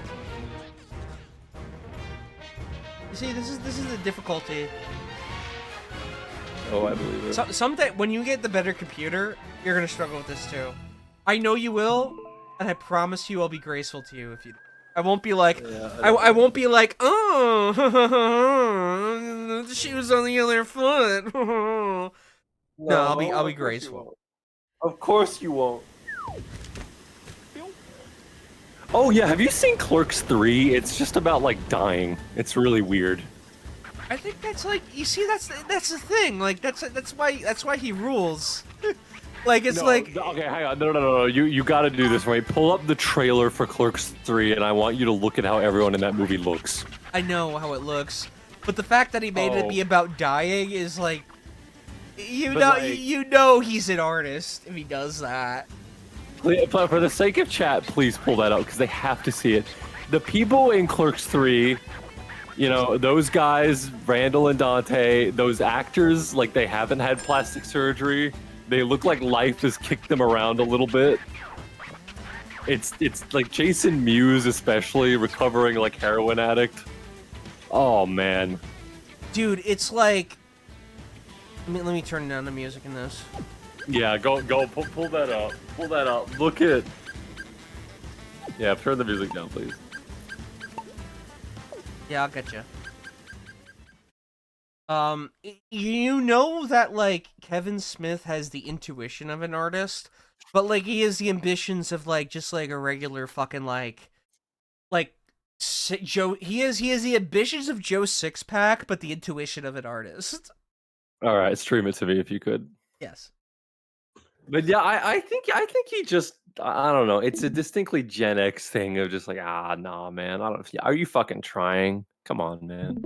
It's like he has the intuition of an artist, where like he will pick up like you know he would like do like for Clerks 2, like he put you on to what was that he put you on to? King Diamond, one of my favorite musicians. Like, come on. So it's like he has. No, I'll give him credit. So he has the intuition of it, but like he has the ambition of someone that just wants to make Green Lantern. It's weird. It's so weird. It's so weird. But that's a guy. Oh God. Everyone's so old. That's how we did it in the 90s, son. Can't catch my breath, man. Really? Should I try mouth stuff? What is this, a Tinder date? Get off of me. Oh, shit. Mr. Dante! I need an ambulance at the quick stop. Saved my life, man. Wish I had a life worth saving. What are you talking about? Sit around and watch the same movies over and over. I always thought you could have made a cool movie. You're right. I'm living on borrowed time. No more watching movies. I'm gonna make a move! That is He such could have been a great voice actor. He could have been. He has such a perfect voice, Randall. I know. I wish. All it really. You know what the sickening thing is? All it would have What? taken is one person in his life to tell him that, and he probably would have been Yep. in like 5 video games. No one told him that. No, as you have passed 30 and I approach 30, and we realize like the things that like you could tell people, and it like is just like the whole like thing in life. And I'll tell you this to like people that are like in early 20s. If someone has a talent for something, tell them. Like seriously, tell them. Like, cause like the problem is that when someone has like a hot hand, they won't realize it themselves. So like just fucking tell someone that they're good at something, and then they'll probably start to like actually like ascend and do stuff. They won't do that without an external force. He never got the external force, so he's just in Clerks 3. There's like an anecdote I can tell you. I just pause. Hang on. What's the movie gonna? Apparently, the guy who plays Dante is like he drinks a lot. He was drinking a lot at screenings of this movie and was like, "Yeah, this is being in Clerks is the only fucking thing I did in my life." And he was apparently like pretty belligerent. Oh, it's sad. Oh, time comes for us all, chat. Yeah, everyone tell Jeff Anderson that he should take small roles in anime and video games, and I think by the time he's like I think he could be another Mark Hamill if he starts now. He was only in Kevin Smith stuff. He's got a fucking big voice actor, you working idiot. here. Meta. Everything in the script is something either me or someone I know said. I'm not even supposed to be here today. Maybe Jay and Silent Bob could be characters. Jay and Silent Bob are like C-3PO and R2-D2. They've been here since the first movie, which was the last time they were cool. But they've been with the franchise so long, they still give them cameos and put them on the lunchboxes. Snifty Booches! Please tell me I believe in you. You put in that stuff you used to say about the Death Star contractors. Get sued by Disney? No way.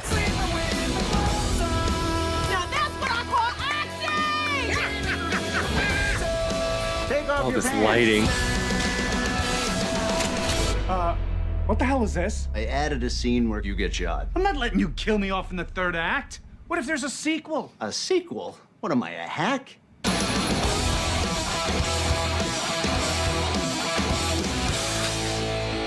I think it needs more weed. Oh, man. Look up the trailer for Noobs. Hold up, please, before we go back, do this for me. Noobs trailer.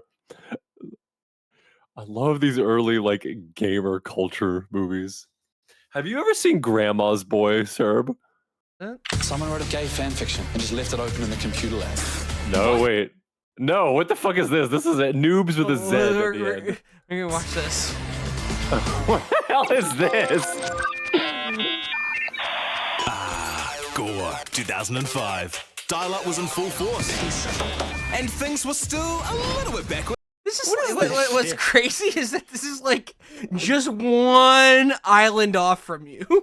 Tin of cocoa. Meet Nico. Oh, what if it was 2005? Cutest couple in Gore College. And Chapter 37. gay fanfic writer? What? Everybody knows about it. This ain't gonna go down well. You thought it was being serious? He looks like Brandon Wardell if you squint. Absolutely. He does look like the Islander Brandon Wardell, yeah. I'm worried about Nico. That freaky emo cat is leading him astray. Living your life as who you really are. That's a journey. I'm not entirely sure what that was, but it felt really inappropriate. Noob. Starts Thursday, October 17. Let's blow up New Free Zealand. now.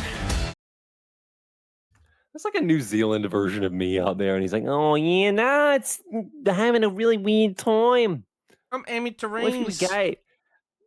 Oh, I'm Amy Terrains. Hi, how are you? Oh, there we go. All right. All right.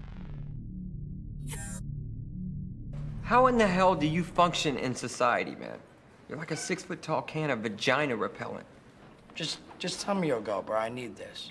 Dude, you have to pay for it. You got Man, the bro job. was on so much heroin doing this. Angeles! We are gonna win this thing, bro. Tap, tap, brat. Brat, brat, brat. Give me one right here, bro. Give me one right here, bro. Give me one right here, bro. Give me one right here, bro. Only one can be called the champion. Oh, come on. $100,000 apiece. This is my game controller. There are many game controllers like it, but this one is mine. Oh. Without me, my game controller is useless. The time that I actually leave your worthless, sorry, video game playing ass! Damn!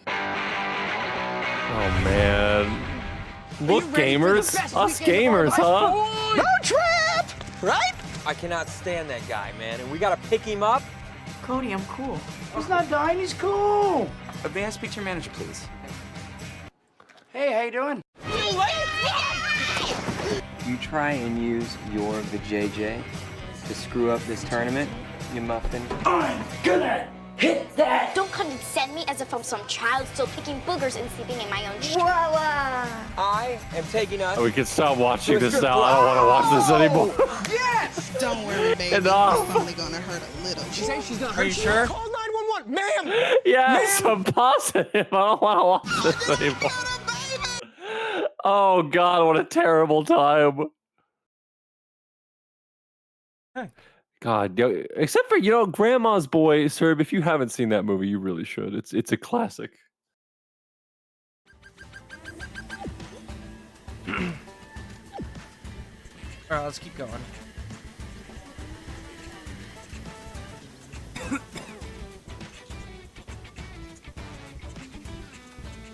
We got here Tumbleweed Terror. Okay, we gotta do the Tumbleweed level.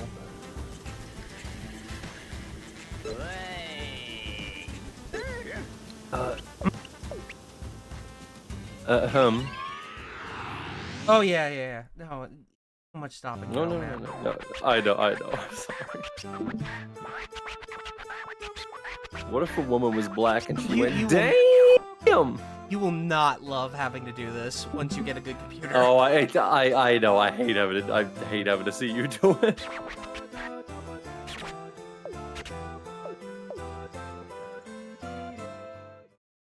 I think for the past 3 years, it's had to be me.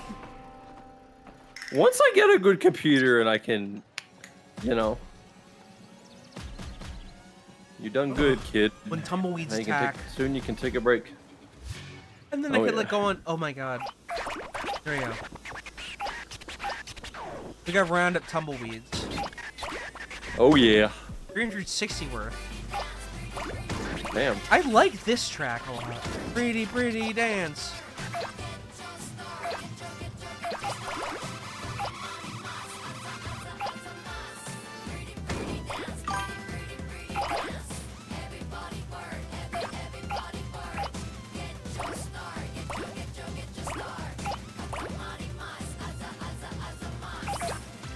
This.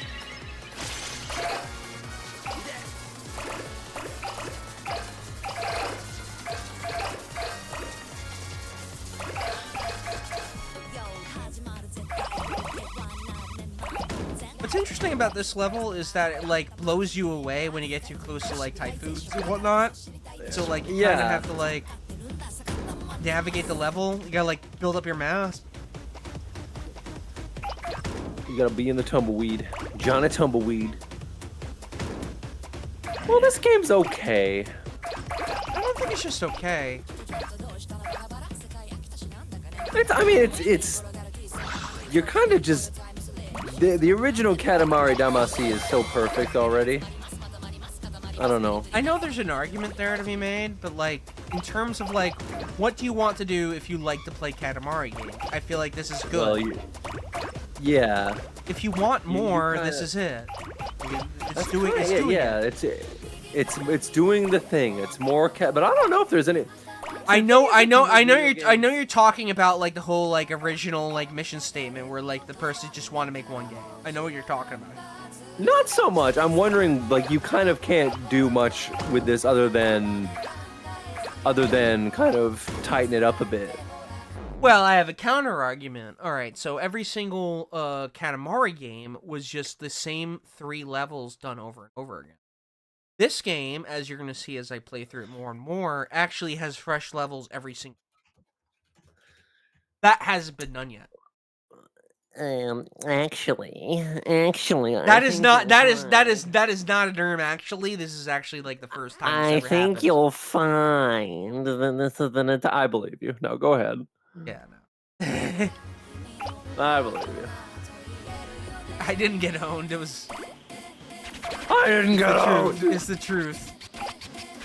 True. But like to the credit of like the original games, they learned how to like make every single time they like you'd redo something like seem fresh. Like they were really good at the smoke and mirrors. I don't know. I think the original game is just pure joy. It's magic from beginning to end. And I don't know. Well, what's wrong with this then? It's just more. It's more. It's more. It's more Katamari. What's wrong with that? I don't know. You don't have an answer. Maybe, I don't know. It does not. Do you feel joy playing this, chat? Do you feel joy? I do. I enjoy playing. Like when you look at when you see Once Upon a Katamari in 2025.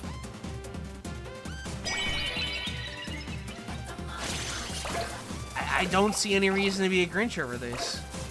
I'm not being a Grinch. I'm questioning myself. I'm saying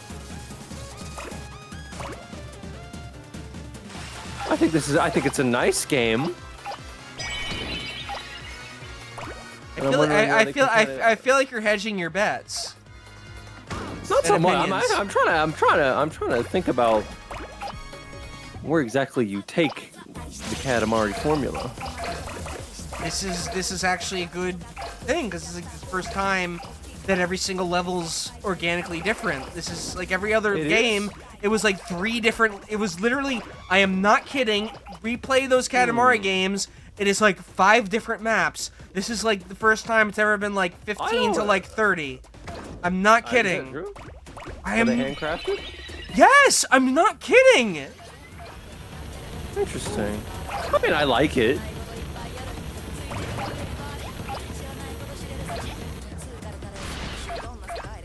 Turn your cynicism off sometimes.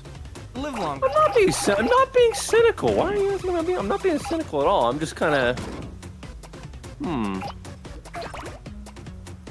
You know what? As we play through it more, because we're only, if you got like more time. You know what? I think this game is missing. I think it's missing the mischief. I don't get a sense of mischief as I roll around. You know what? That's a good. We'll see. We'll see. I think that's the biggest problem with this is that I don't get the idea that I'm being a mischievous little prince and I'm rolling around and picking everybody up and I'm disrupting their day. Well, we aren't at the we aren't at the big levels yet. Yeah, I mean, I'm not rolling up a baby or a cow, or I'm not being a nuisance, and I kind of feel like there's a real playfulness to the original, where you're kind of like, you pick people up and they go, ah! Like that's the fun of Katamari for me, is that you're being a fucking pest. Well, we'll get there. But I don't know. I mean, we'll get there. Okay, I'm ready. No, I'm not saying this game's bad or anything. I'm saying I need a little bit of edge. Are those kids stuck in there? What the fuck is that? What was that?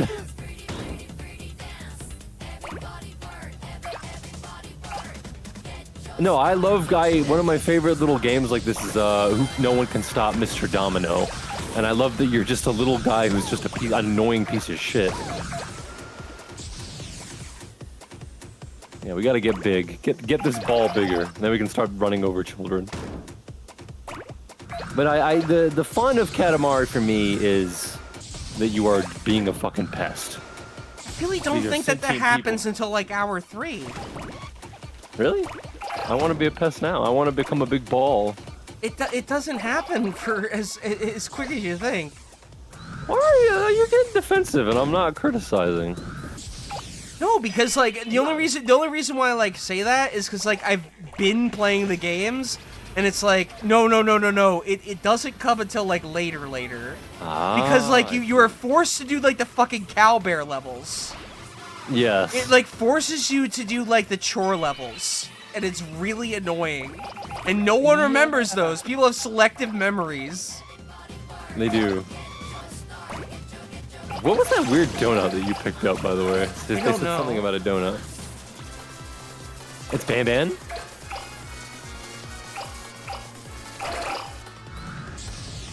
I don't know. I feel like people have selective memories about a lot of things, and they don't remember like the exact point in time where like they remember something like kicks in. You don't remember the cowbear levels in like Katamari. You think about like the finale. I'm trying to remember. Like you don't remember like the early levels.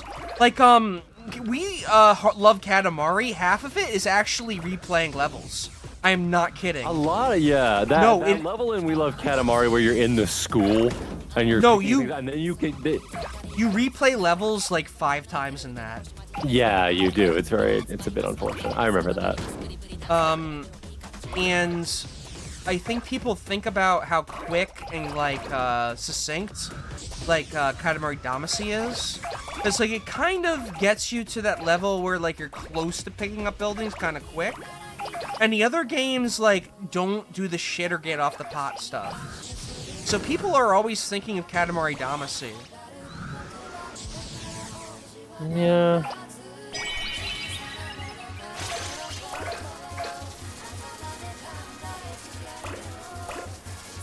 But also, Katamari Damacy only had like 3 different levels that you ever played in.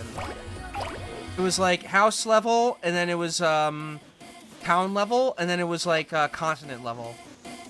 Like if you replay that game, you will see, like, when was the last time you played through that game in its entirety? Like, you will see the smoke and mirrors in that game, like, very quickly.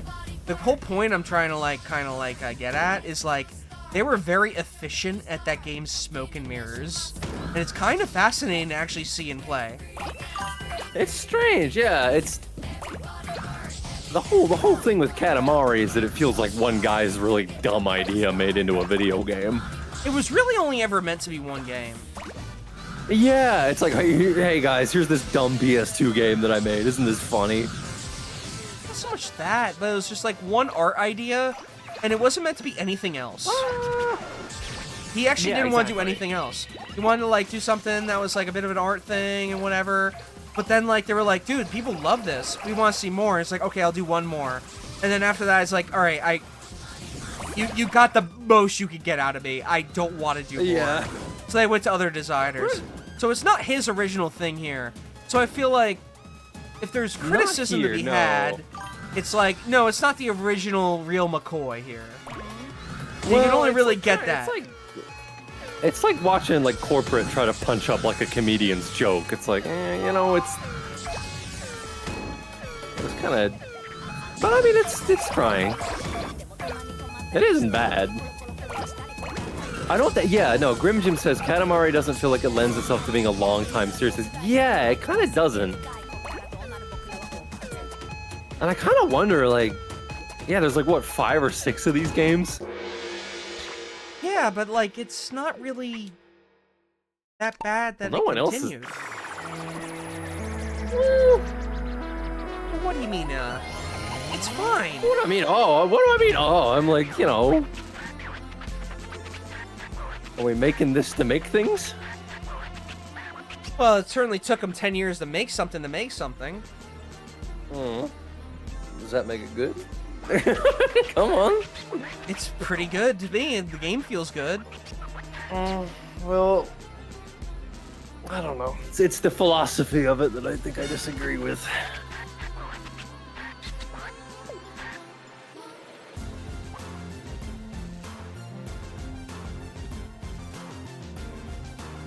I don't know. I think games in general just got a lot worse in the last 20 years. The game is fun. I'm not saying it's not. What did I say it wasn't fun?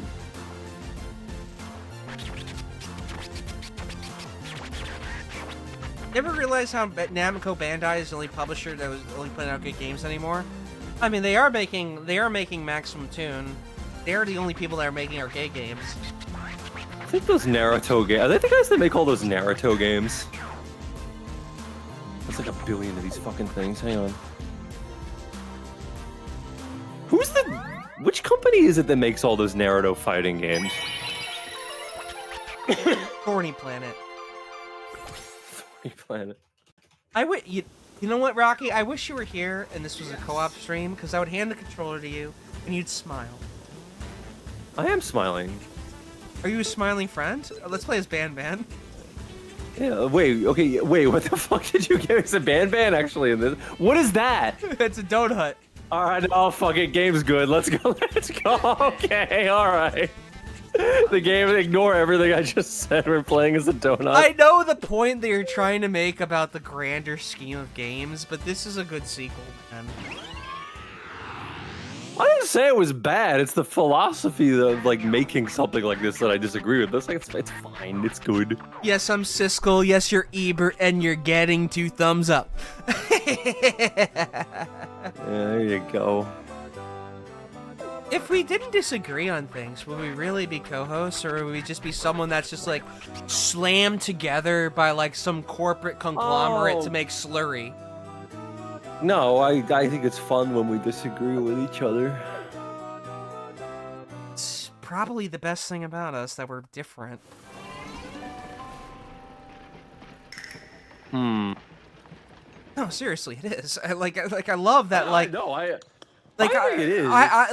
Tell Rocky, tell him, tell him about how I go about my interest in movies. Tell him about how you're the first fucking person I go to. Oh no, Serb's got those New York screenings, and he's like, "Yo, I keep trying to get him to watch a Derek Jemin film, or accidentally send him to a Kenneth Anger screening." Exactly.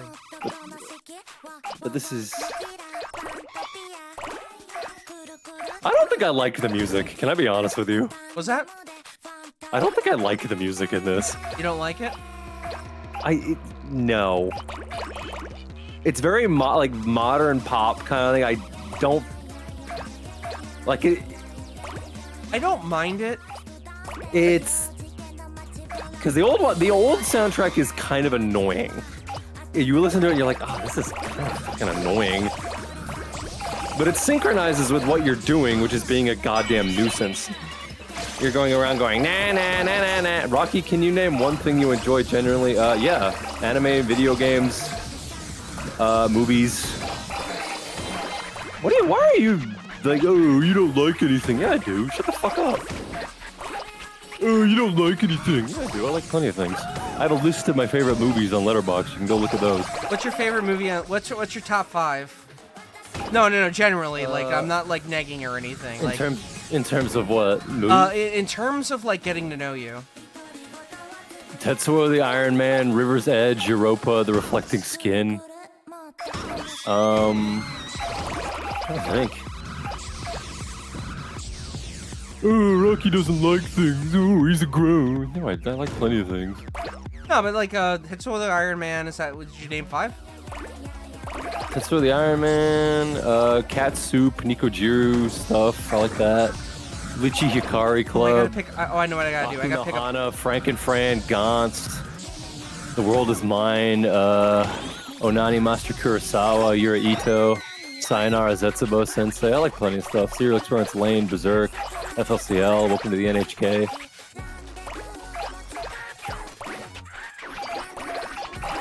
Where was a donut? What's your favorite foods? What's my favorite food? Oh god, probably pork gyoza.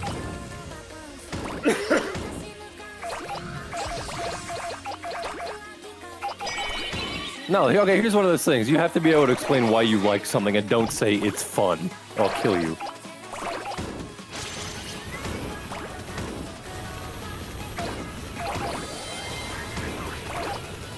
I think that We Love Katamari, yeah, the soundtrack in We Love Katamari is, I think, where it's like, nah, it's annoying. No, you guys are literally doing the let people enjoy things thing, and it's annoying. Are they?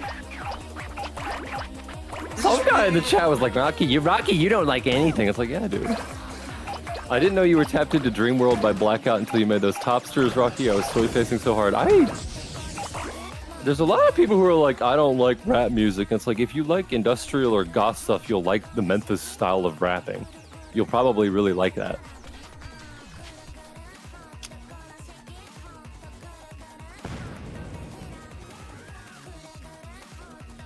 No, I like plenty of things. I don't like being portrayed as like a cynic, because I'm not. Look at all this gold, though.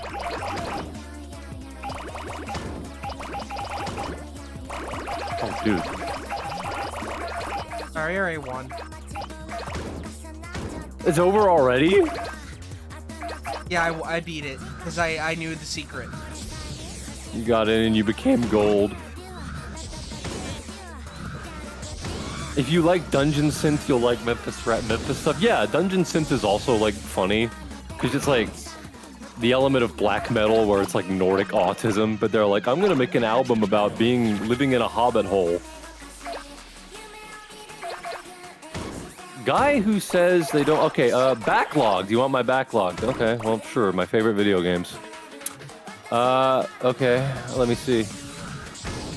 My favorite video games are Kane and Lynch 2, Dog Days, Far Cry 2, Jurassic Park Trespasser, God Hand Killer 7, Danganronpa V3, Deus Ex, Siren, Dark Souls, Doom 2, Vampire the Masquerade, Bloodlines, Postal 2, Kichikao Rants, Postal 2, Eternal Damnation, Blood, Manhunt, Drakengard, Grand Theft Auto 3, Nocturne, Ill Bleed, Guitar Man, No More Heroes, MGS2, Soldier of Fortune, Sam & Max Hit the Road. Those are my favorite video games. There you go. Sam & Max is a good one there. Sam & Max I love. That's a game that's like still very funny, even though it came out in like 1993. Did you do that yet? Yeah, I did it a while back. I did it like 2 years ago. Did you do Beavis and Butthead Virtual Speaking of- Insanity yet? I wanted to do that with you, actually. Oh, so you're saving that with me. Okay. Yeah.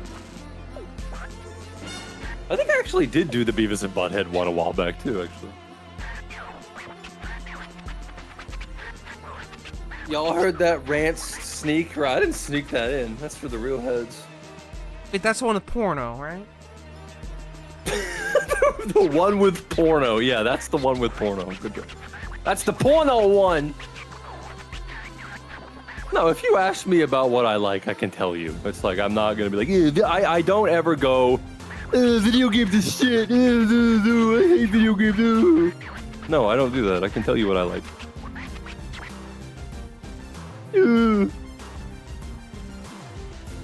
Now you got me all grouchy, Chad. I'm sorry. Don't worry about it. Let's get joyous. We're joyous. God, I wish that was me. That little all I can think about is the Homer donut from The Simpsons, where his head's a donut. So good. How do we do? So let's get to another level. I love the donut bite. I think we're gonna be bad forever. Yeah. Let's give it another. Let's go 3 hours. Let's pad this up. You can ask me what my least favorite games of all time Yes, are. do it. Okay. The Last of Us 2, The Evil Within 2, Doom Eternal, Duke Nukem Forever, Postal 3, Wolfenstein 2, The New Colossus, Company of Heroes 2, Saints Row 2019, Brink, Silent Hill Homecoming, High on Life, and Postal 4. There you go. I do hate sequels. I hate sequels. That's you picked up on something. Well done. This is interesting here. There is a game mode in this called Katamari Ball. And I'm gonna demonstrate it here. I actually want to kill you. That's very funny.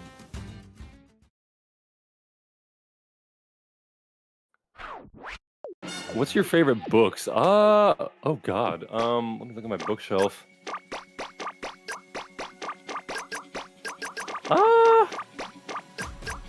Favorite books that I remember having an impact on me, probably Negative Space by B.R. Yeager, Off Season by Jack Ketchum, American Psycho by Bret Easton Ellis, In the Miso Soup by Ryu Murakami, Serious Weakness by Porpentine Charity Heartscape, and also all of the Meg Mog and Owl books by Simon Hanselman. I like. Oh my God, there's another little guy rolling around? You rolled him up! Yeah, it's like a game. You like do this. It's like a mini level. Kind of cool. Oh, I love a lot of 6 out of 10. What are your favorite manga of all time? Okay, Lichi Hikari Club, Nikojiro Udon, Bokutachi ga Yaramashita, Akuno Hana, Frisia from 2001, Gonst, Onani Master Kurosawa, and something called Biomeat I like quite a bit. Also Cromartie High School I like a lot too.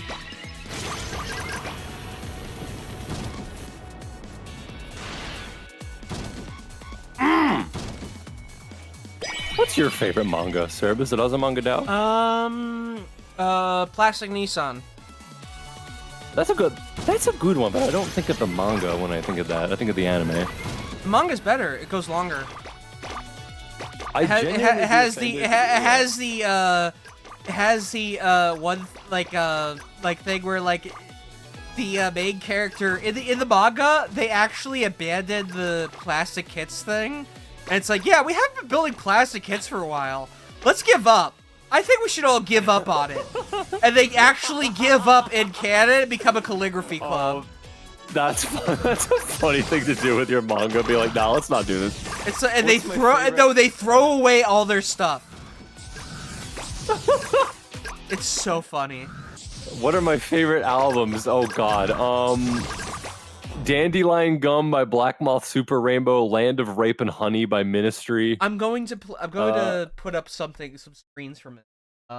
Painkiller by Judas Priest, Death Consciousness by Have a Nice Life, and Vivisex 6 and Too Dark Park by Skinny Puppy are my favorite albums. Nissans. There you go. Where is see, it? I can name things I like. What's your favorite dinosaurs? Elder Sister. Velociraptor is my favorite I will dinosaur, Google I for think. this, actually. What's your favorite dinosaur, Serb? Oh, my favorite album, actually, Nail by Fetus. Vulgaris as well. What's an Vulgaris? Wait. Era Vulgaris? What the fuck? Is that your favorite album? 7. Yeah. By Queens of the Stone Age? Yeah. Oh, there you go. I had a feeling you were a rock and roll kind of guy. And also, I also like the band Pup.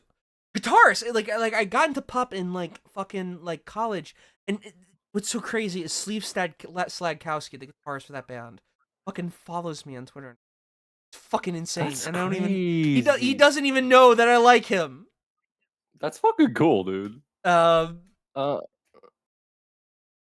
We had some If I wanted dark to- days. Okay, so I gotta go on Google. Last Well, what's if I wanted to get into more industrial stuff, where should I start? If you want like second wave stuff, do Ministry, Skinny Puppy. But start with fuck. Where do you start with Skinny Puppy? Skinny Puppy's like hard to get into because they have the best parts in the middle, and it's not very accessible. But if you like dark craft work, listen to Bites, their debut album. If you like the kind of evil cemetery music, listen to Cleanse, Fold, and Manipulate. And if you want more like noise influence, like industrial stuff, listen to Vivisect 6. But Too Dark Park is their best one. If you want to watch something Also- that's like and like read something that's like Serbcore, do this. Here you go. I also like Now You Are One of Us by The Paper Chase is an album. The Paper Chase are actually a band that I've loved for years and barely anyone knows about them. The Japanese band Poly 6 is also one that I really love because they're like Japanese Devo, and I really like Devo. Okay, all right. Leslie? Oh, yes. This is the most Serb-coded character ever, honestly. That's you. That's the most you-coded character we've ever seen. That's ever been made. Ever. Ever!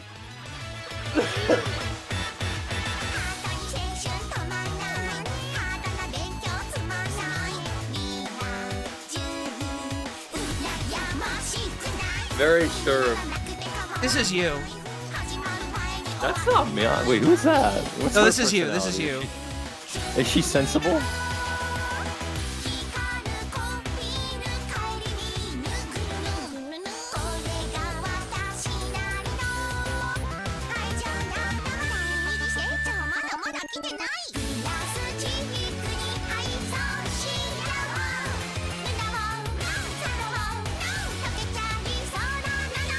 I put my See, that's Last you. FM in the chat. There you go.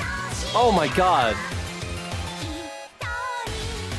I thought you don't like Devo because of their head like a hole cover. Oh no, that's a famously See, this is really you. fucking bad cover. That's you and me. This is you and me. Oh god. There's too many man monkeys in this. You get one in your gag manga. Ah.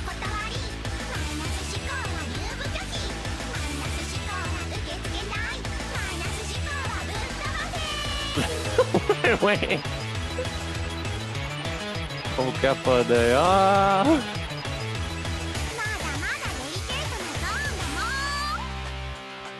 What if a girl was weird? What if a girl was weird, Serb? You ever think about that? Yes, Here, sir! Serb, look up New Wave Jacket. You're gonna get Poly 6 pilled. We're Poly 6 pilling Serb, everybody. New Wave Jacket? Yep. Yep. You're taking the Poly 6 pill. Turn that shit up. I'm gonna go pee. You enjoy this.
Oh, this is so good.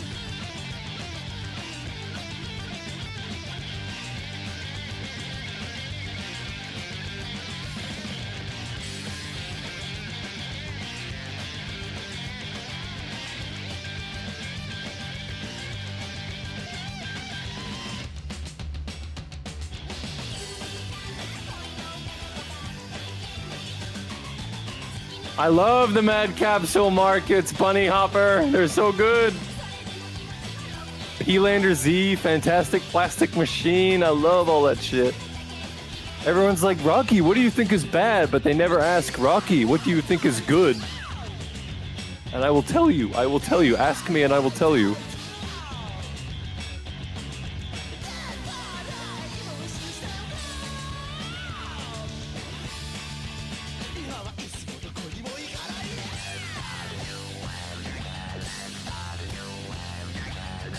Just don't, like... There's a phrase, hit dog will holler. Like, you know... Something gets to you, just don't, you know... What's that about? This is fun. I just spent 20 minutes talking about things I like. Oh. Anyways. Koopsta and Tommy Wright. I know of Tommy Wright, but I've never actually sit down and listened to him. I like that. Yeah, Blackout. I like them. I need to listen to more Memphis rap stuff. Do you like Talk Talk? I don't think I've ever listened to them. I really should. Uh-oh. Serves gotten too pilled. No, Little Ugly Man. wait. I saw him live. He was really good. He was like a blonde Guy Fieri shaped man, and I was like really shocked. And then at the end, he sat down and read poetry for us, and it was wonderful.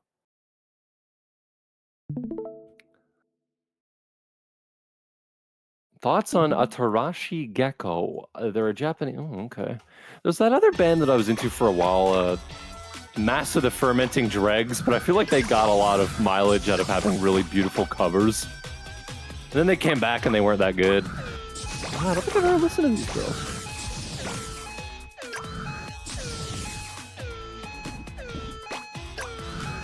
Listen to Choose Go by Chai. Yeah, no, they were Mass of the Fermenting Dregs are huge on Mew. And I think it's almost assuredly because of the World Is Yours cover album, like art. Like that anime girl with the headphones on and the bleeding nose. Yeah, no. You can get like so much mileage out of just having like an anime girl on your album cover. You really could. Oh yeah, no, like... God, there's this one, yeah. Do I fuck with Church of Misery? Rocky, you should listen to Chillin' on the Porch by Criminal Mafia. I'll listen to that. I'm dumping all this into my Spotify. Hold on. Panchinko, India. Ooh, failed at math. Oh, actually, maybe I've heard of these guys. Sir, have you been listening to Geese? I've become geese-pilled lately. I don't know what that is. What do you listen to? What modern music do you listen to? I like listening to pop. I like listening to like Desert Sessions. Anything by Josh Homme. Do you go to shows? The only concert I've ever been to is Huey Lewis in the News. Wait, what? Okay, hang on, no. Did you find out about them from American Psycho? No, my parents just took me to a concert with, once. That's awesome. When I was in high school.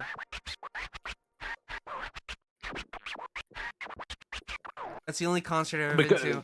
But that means I'm like savoring my second concert to be something special. To be honest. Okay.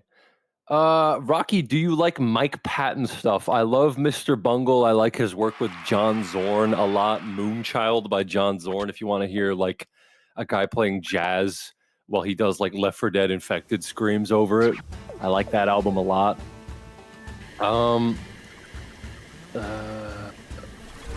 I haven't listened to Tomahawk. How do I feel about Boris? I haven't listened to that much of Boris. I did have a copy of Akuma no Uta on my iPod, but it was so fucking loud it would have made me You're gonna deaf. like this level. You're gonna like this level. You're gonna want me to linger here. It's a dinosaur All right. level.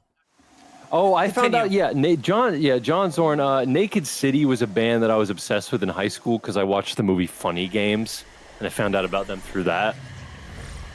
Naked City is an amazing band. I love them to pieces.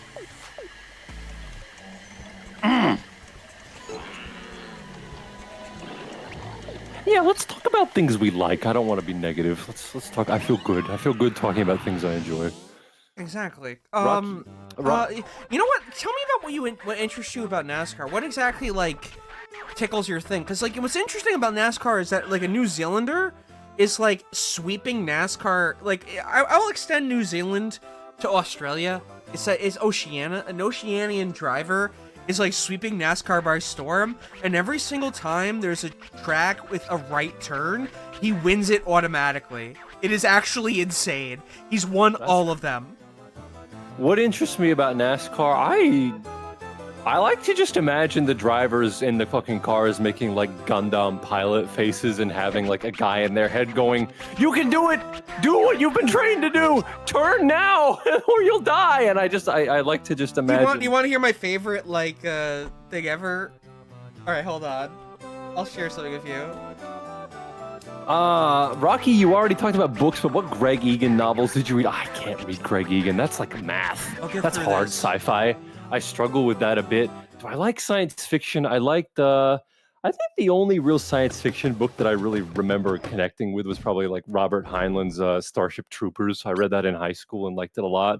And then the Forever War, which is kind of like the dreary, cynical 70s response to that novel. All right, this was one of my first favorite drivers until my like recent favorite driver, which is Chase Elliott, but he's kind of like bland like cornbread. But this guy loved to yell on the radio, and Rocky is going to love this. Rocky is going to love listening. This is a 2019 Serb classic that Rocky would never around to hear. But this is awesome. All right. Oh God. Vibrate like a. There's a problem. PhD is useless. Free grip.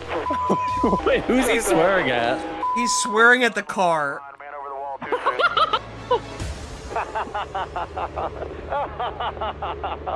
They need to watch somebody else out on the track. The track is a joke.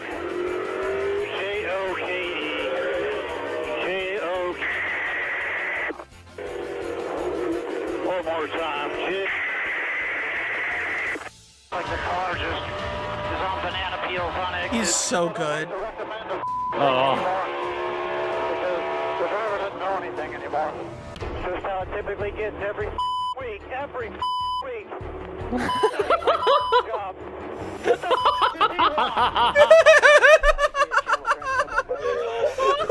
Let's replay that. Let's replay that. What the fuck does he want?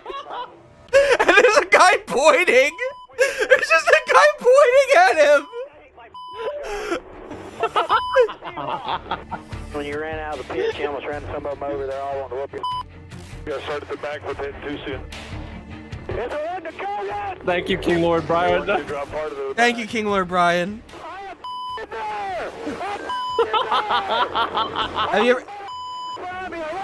Have you ever seen this before?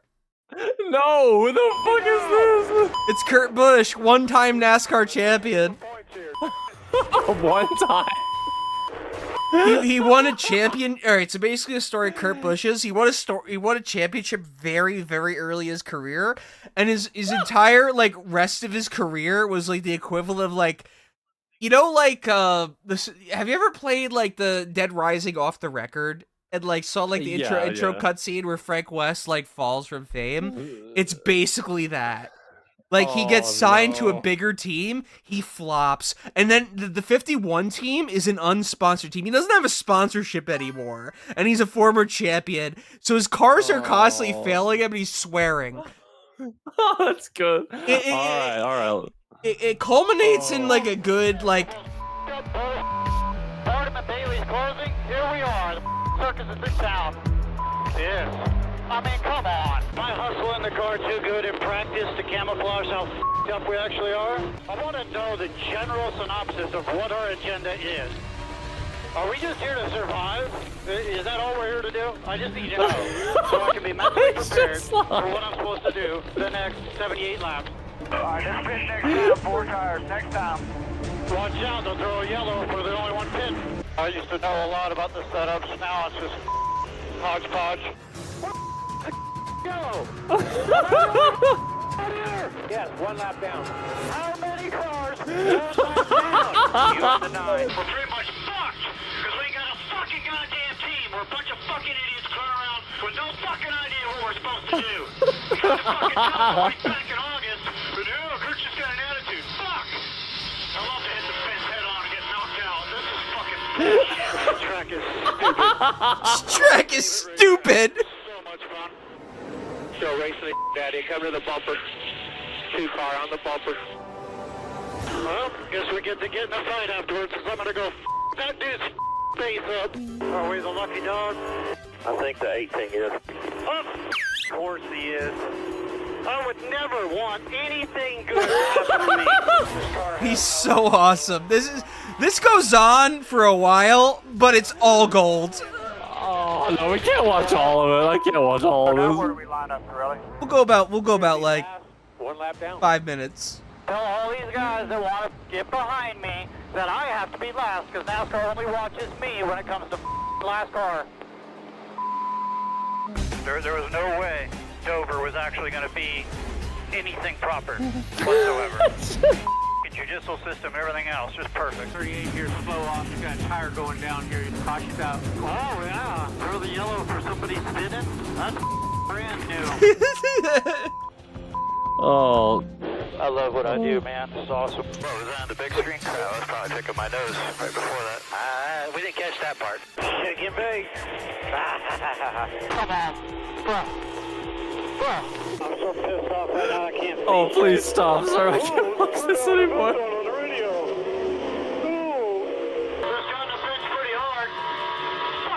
Come on, you're indulging too much. Come on, you can watch this later.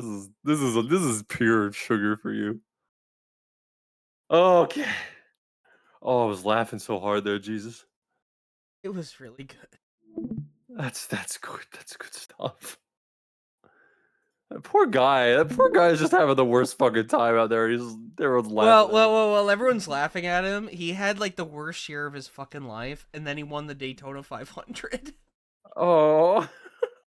Like he had like the ultimate like redemption moment, and he was like, yeah. We're back, everyone, with more Katamari.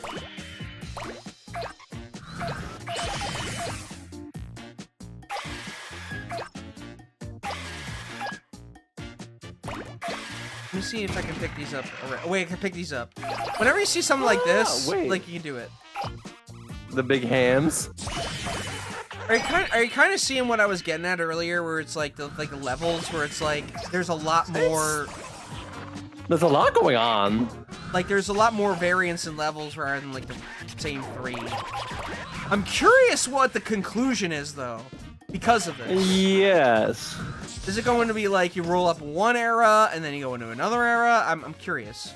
I'll probably play it on my own time.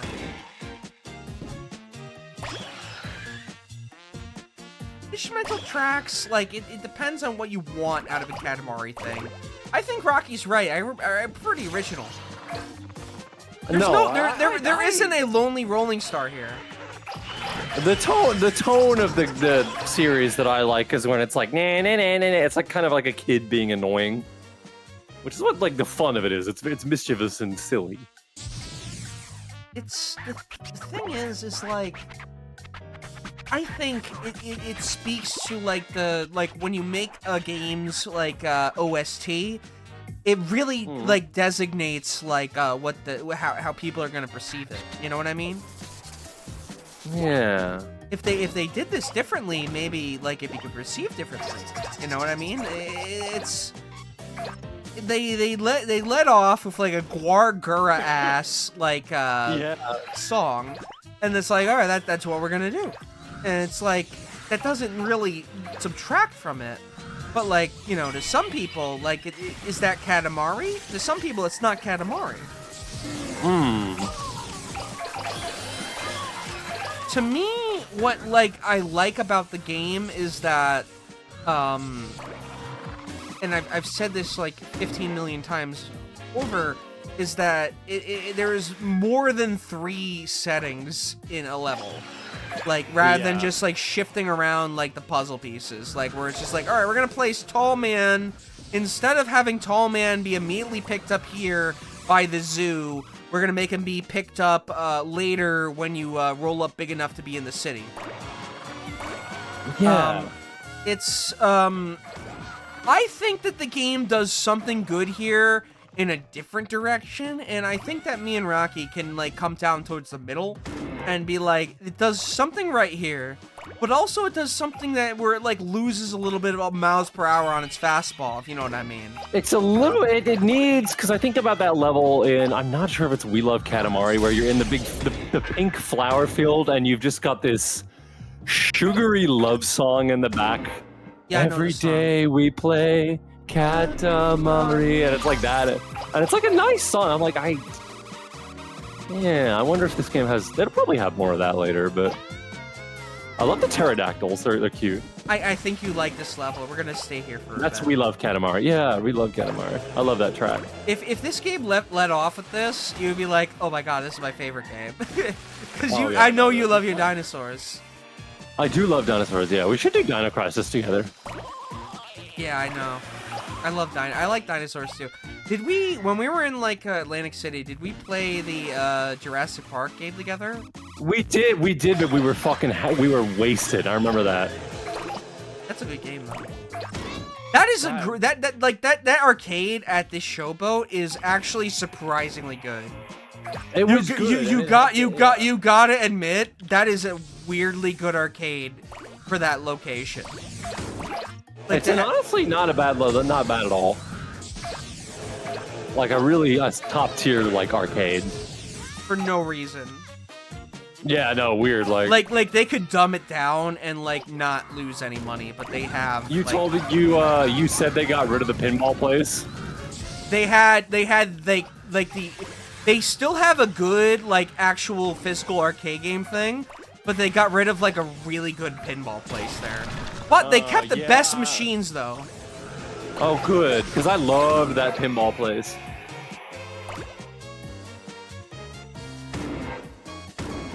When I was in Spain, I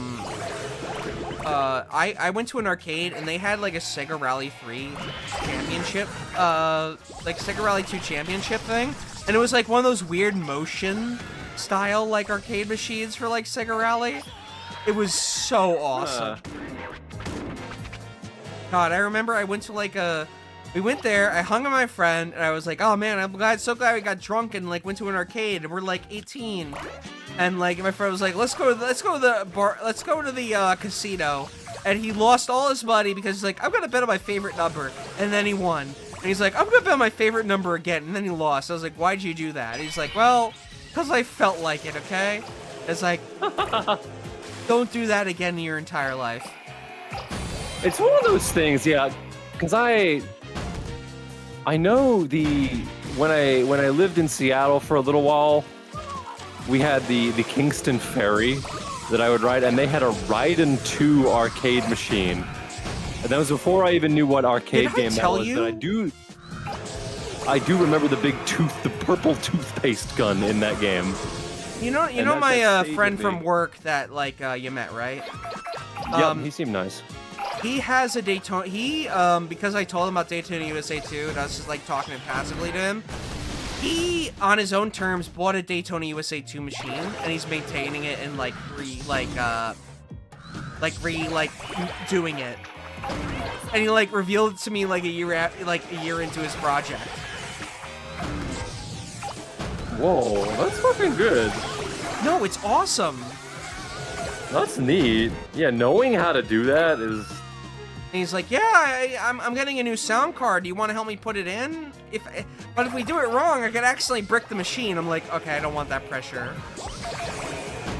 I did brick an old PSP of my friends because I was trying to put homebrew on it. And that I was like, oh no, I'm never gonna do this again. You can never talk to that guy again. That sucks. That's like one. Oh, it was like it was like a PSP1. The machine that I want to like do now that I think, because like I already, and chat knows that I'm good at this game. I'm thinking in my house, I get a original, what is it, let me get this crown. Eventually it's gonna like, make us get crowns. I want to get a, what was I about to say? Crazy taxi machine. I want to get a real crazy taxi machine in my house. Because I know I'm good at it. And I want to, like, get so good that, like, I'm on the, Did I actually pick up this thing? Oh, let's just let it You're on the scoreboards of, like, the machine in your own house. No, the scoreboard. I want to, like, get so good I get the machine scoreboards at, like, the Manhattan, barcade. God. Yo, I'm so good at that. That Manhattan barcade, I think I was playing the Apollo 13. I was playing the Apollo 13 pinball machine, and I got a high score. I put in C-U-M, and this like black dude next to me just like turns and like locks eyes with me, and then walks away. And I'm like, oh no, oh no, he saw me being weird. I'm just gonna go pee real quick. Honestly, I'm really liking this stream. Let's keep it going. Let's keep it going. Let's keep talking about like things we like. Let's keep talking about things we like. This black kid just looks at me like, man, what? Oh, I have a barcade story about that place too. I'm gonna be right back and tell you it. They've got what was it? The one of the best pinball machines is Black Knight 2000. That's one of my favorites because it's got the best music of all time. Look up the music for Black Knight 2000 if you don't believe me. Yeah, it's got that barcade in Manhattan. Definitely go there if you're in New York. Yo, where in Manhattan is this barcade? Barcade Manhattan. I think there's a couple of barcades. But just look up the one that's got a Black Knight 2001. It might be in the East Village, I don't know.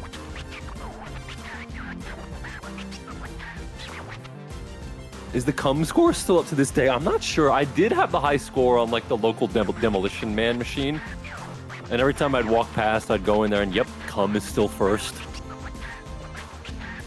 No one beat my fucking score. So was that good? Demolition Man is broken as shit. There's like a way to just get that machine like and have it just play for multi-balls constantly. You could really like cheese the game that way. It's pretty but the physics are all fucked up in that one. They're all fucked up. Demolition Man is an auto game. It's yeah. Do they have modern stuff? I'm trying to play Chunithum. I had the high score at the Philly Barcade for Star Wars Arcade for. I remember playing that. It's a pretty novel game. I think it's a nice long one. We'll do it. Let's talk about the crap we like. That's the theme now. That's the theme now. The theme is crap that we like. The things we think are good. Sir, why haven't you gone and seen Chainsaw Man yet? Well, I mean, like, it's my work schedule, but, like, I want to. I think I'm doing it tomorrow. I think I'm gonna, like, not do a stream tomorrow, and I'm gonna dedicate to Chainsaw Man. I hope it's still going on. Go. Of course it'll still be going on. Go see Chainsaw Man. I saw that, and I have not been able to stop thinking about how fucking good it is. I've seen an anime movie without, like, watching anything else. By the way, Adventure of the Queen, let's hear it! I saw Spy X Family, the Spy X Family movie, without watching anything else. I was able to see that individually, and I loved it. That was a great movie. Yeah, Spy X Family. Besides industrial, what are your primary genres for music? Oh God, I like sludge metal. I like for me, I like stoner metal. That's my whole thing. You like stoner metal. I like, this is really embarrassing, but I like, this isn't a primary thing, but I have a real soft spot for like early 90s UK dance music. And it sounds so dated. It's the most dated sound on the planet. But one of my favorite groups was called Messiah. and they did an album called 21st Century Jesus that came out in 1993. And if I ever had to tell people what my favorite like dance record is, it's that one. It's that Thank one. you, Salty Pickles. And oh man, Rocky's gonna love these levels because they're dinosaurs. What was your first like dinosaur thing that you really liked? Because I know you liked them. Dino Crisis 2. Like, Dino Crisis 2. I remember. Were you particularly betrayed when you learned that dinosaurs had feathers? Yes, it was very difficult for me. How old were you? I was an adult. I know, but that's real. But that's real. That's real. It's real. like, oh no, I was a child when I was betrayed by that. Liar.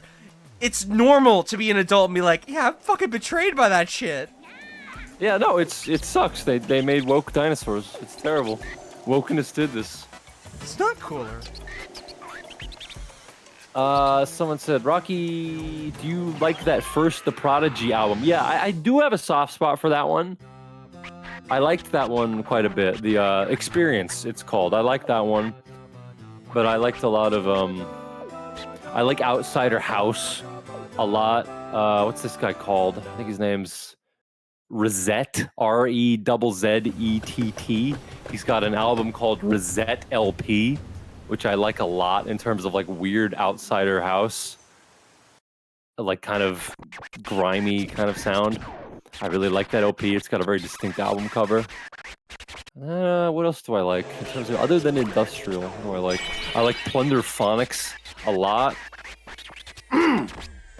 One of my favorite Plunderphonics groups is called Vampire Rodents. And, I especially like their album Lullaby Land.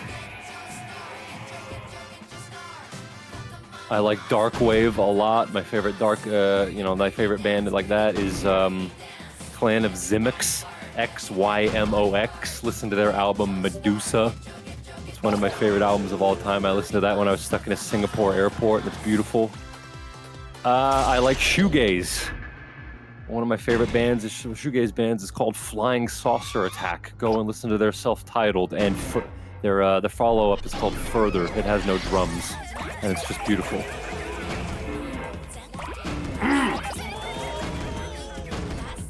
I don't know who Skaroofy is. Well, I do know who Skaroofy is, but I've never read him. Isn't that Lotax's co-host? No, Skaroofy is like a guy that Mew really loved, and he kind of had his own website. I like... Flash Tub? No, not Flash Tub.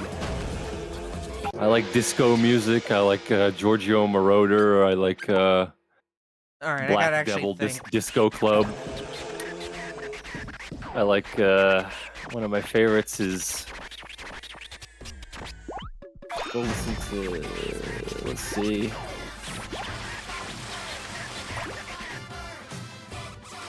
Oh, that's post-industrial. It technically doesn't count. One of my favorite albums to sleep to is called Chill Out by the KLF. It has a sheep on the cover.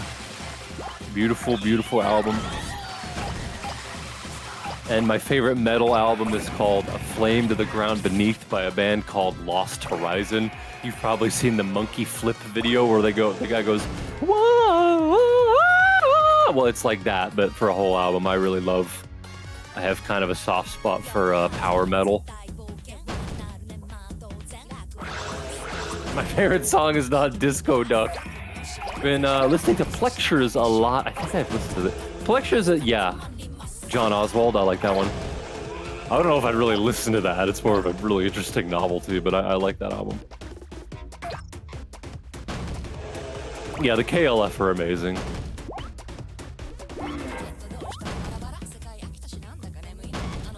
I also really like, I guess this is like electro-industrial. I like Ada Rook a lot. I'm so glad she follows me on Twitter. Ugly Death, No Redemption, Angel Curse, I Love You is an amazing album. This is a hard level. This is like a weirdly hard level. I can only get a C for this. You did good. I did not. But thank you.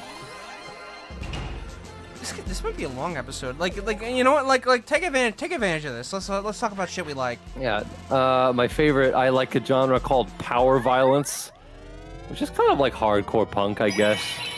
It's like it's a a lot of noise rock elements are thrown in there too, but my favorite is a band called Spaz. I particularly like Crush, Kill, Destroy by them. I like synth pop. I like a lot. Trust, TRST, the self-titled by Trust is one of my favorites. If I had to pick, I'm trying to think. I like breakcore a lot. Detrimentalist by Venetian Snares is my favorite breakcore album. Gentlemen.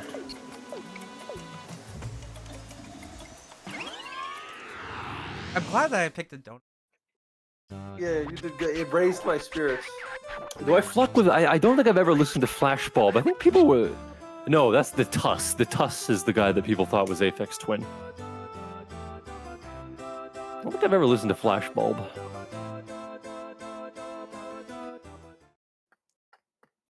The Tuss is Aphex Twin. It is?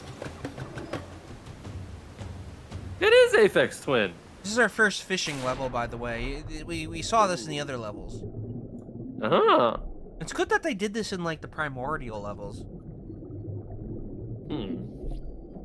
You're kind of starting to see where I was coming at with like how it's just like, oh, like it's. I'm starting. I see the variety now. I'm starting to see the vision. I was a bit cynical at first because I thought, no, it's another sequel. Oh, and it seems like it controls like you're underwater too. They always had the handle on that though. This is pretty novel. I like this. You haven't seen the levels that are like genuinely dynamic too, by the way. Like they have cutscenes play. Sonic Drag logo. I actually have not. Nerd. Oh, actually no. I do know this guy. My Sweet Honey Bunny. I've listened to this. I like this a lot.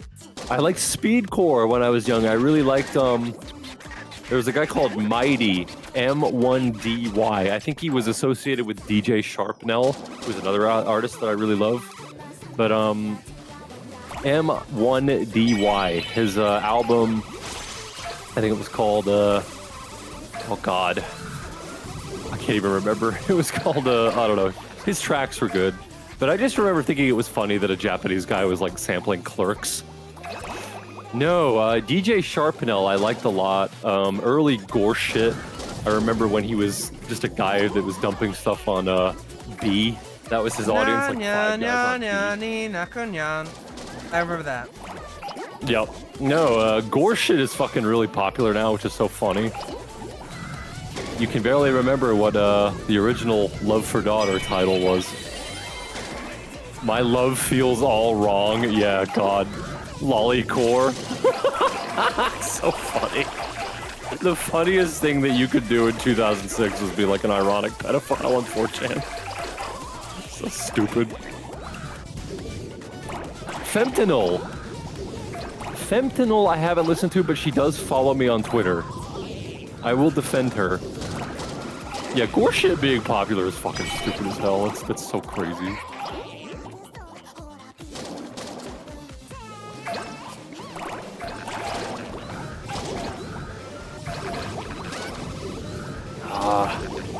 DJ Sharpnel is still around. That's so cool. I remember trying to find his music on like back when 4chan had a rapid share board.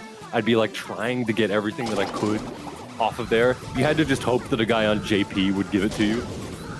Fentanyl gets hate because she's trans, and that's pretty much it. Oh yeah, no, that's.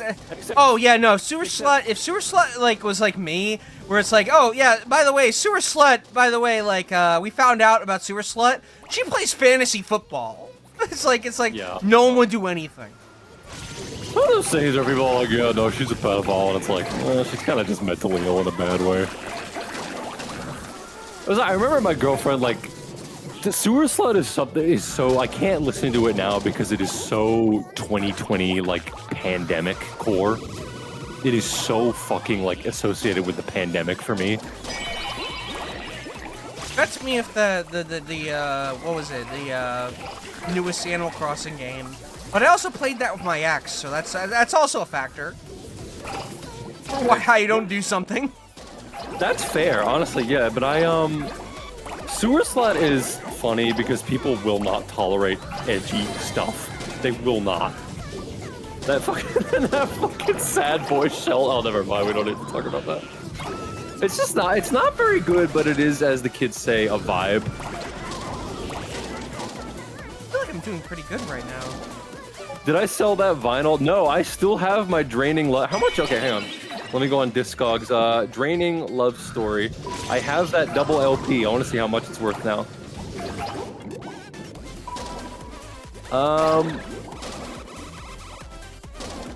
Oh, you can still sell it for like $500, $600, $900. I could probably make $500. I'm not gonna sell it though because I like that album and I like the album cover. There we go.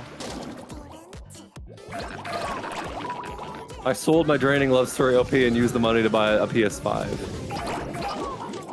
Oh, by all means, Yoko, please.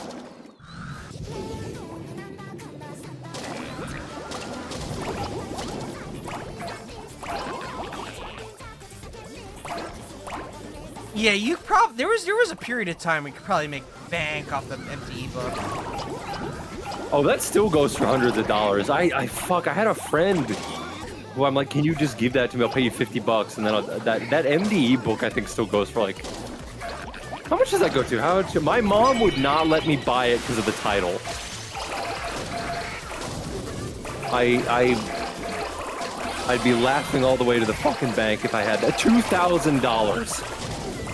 You can sell that book for if I had only fucking bought it. You could probably like still make a ton of money if you even bought it like right now at like $2,000. Like you'd probably still be able to make more money after like 5 years.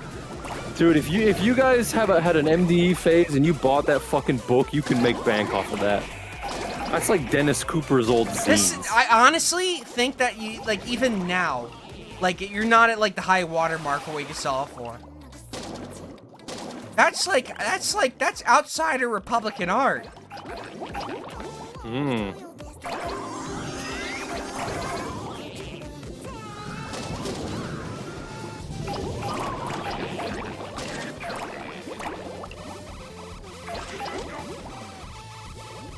Oh, and the kind of person that like loves and like would like ride or die, like would kill for MDE, like would probably pay like $4,000 for it.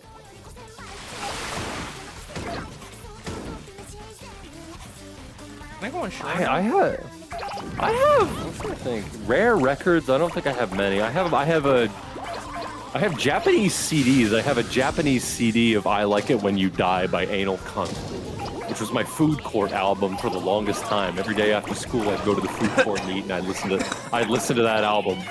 Voluntarily? Oh yeah.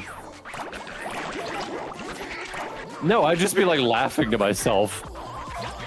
Yeah, I listen to Nice Stable Tapeworms to my penis for fun. You want to know what a band no one thinks about anymore that was pretty big when I was a kid is Anamanaguchi. Well, I mean, like people like what? Do you remember when? No one has thought about Anamanaguchi in 10 years. No, they have. You want to know when they have? When they finally re-released that Scott Pilgrim game that was lost media. That's right. God. Anamanaguchi. The fucking Scott Pilgrim band. Power Supply, still really good. That fucking 2006 EP. Chiptunes, yeah, that fucking Chiptunes probably culminated in like that first Crystal Castles LP. Where like every single song is just about rape. I had a friend that was an MQ guy, and we made fun of him for being an MQ guy. He had a Crystal Castles vinyl, and he was in high school in around like 2013. Yep. And we would make fun of him. His name was Will, and we would be like, "Oh, Crystal Castles, Crystal Castles, Crystal Castles."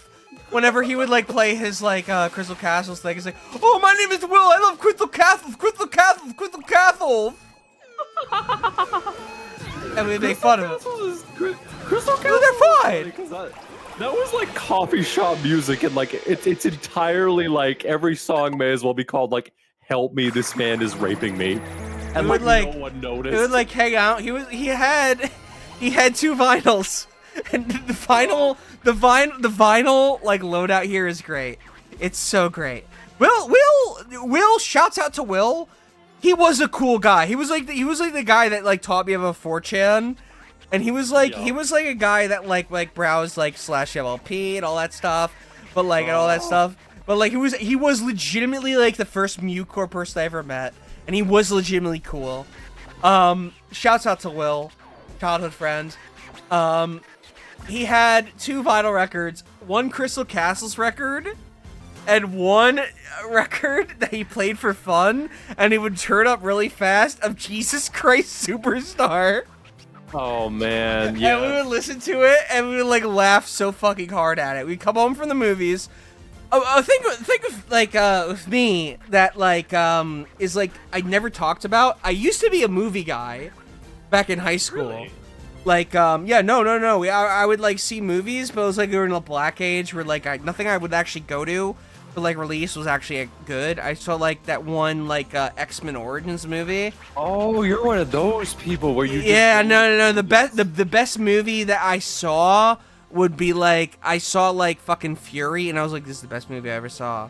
I like my era was like Fury, and it was like that stuff. So it was like it was a bad movie for it stuff. But I love going to movies with friends. So my friend Will, we'd come up for the movies, and we just like listen to like Jesus Christ Superstar, and I'd like fucking wheeze, and he'd play it like 3x speed. I think that's beautiful. That's a lovely memory, I think.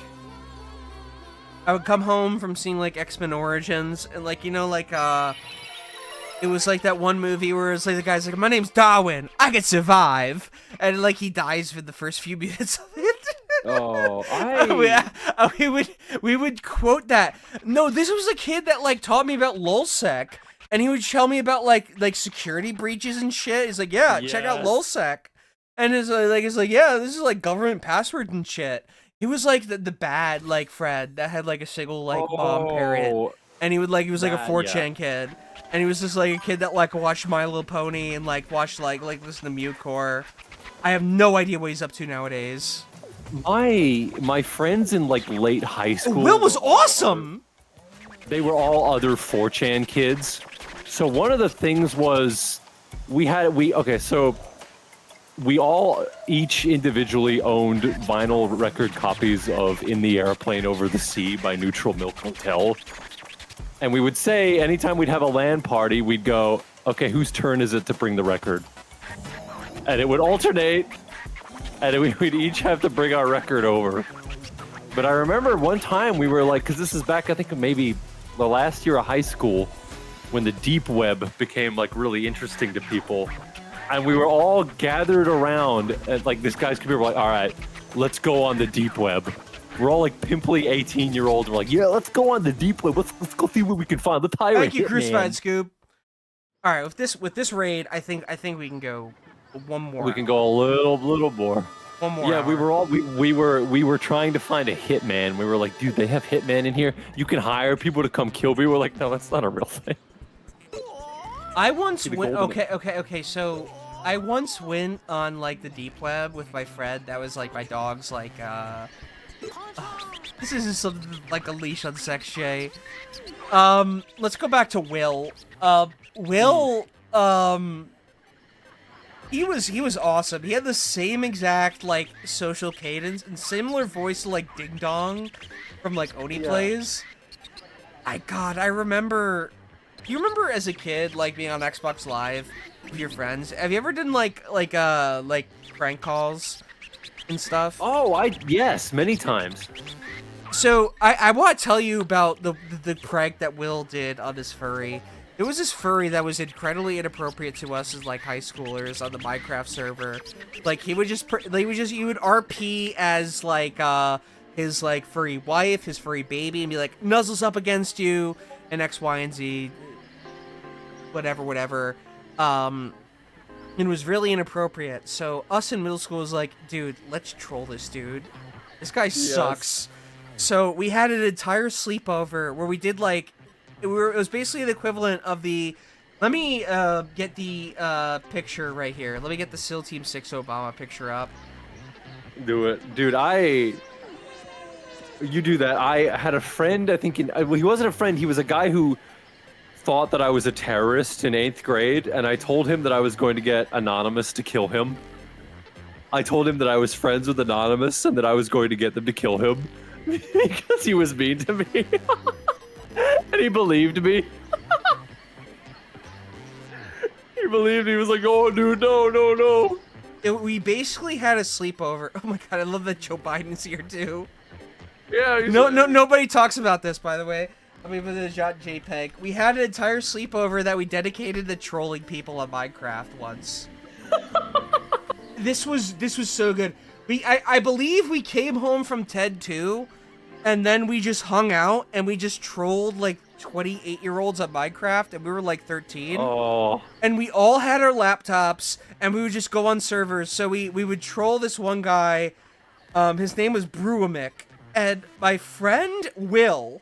That was the Minecraft, that was the 4chan friend. I was like, yo, I figured out his phone number because he posted it on the forum. And he was this dude that would like, just like a furry that would like rub up against us on the server and be inappropriate. So we dedicated the entire day to trolling him and calling him on his actual phone. And he's like, hey, it's my birthday and you're ruining my birthday. And so on the server, he was acting out, and he was like, I'm going to build a rage cage for myself, and if you let me out, I'm going to kill you. And he was just like... And so my friend Will, like, would continue to troll him. He's like, hey, I think you should check your house. And he, like, filled his house full of water and boats. And he's like, I have no idea how this happened. And he is, like, the same exact vocal cadence as, like, Ding Dong from Oni Play. He's like, yeah, I have no idea how this happened. And he's like, he was, like, on the shit list, like, forever on the server. So the guy was like, ah! Like, we found his, like, DeviantArt. We knew where he worked, so we kept on calling his place of employment, and it happened to be his birthday, and he was so fucking mad. And we were all, like, in, like freshmen and, like, 8th graders.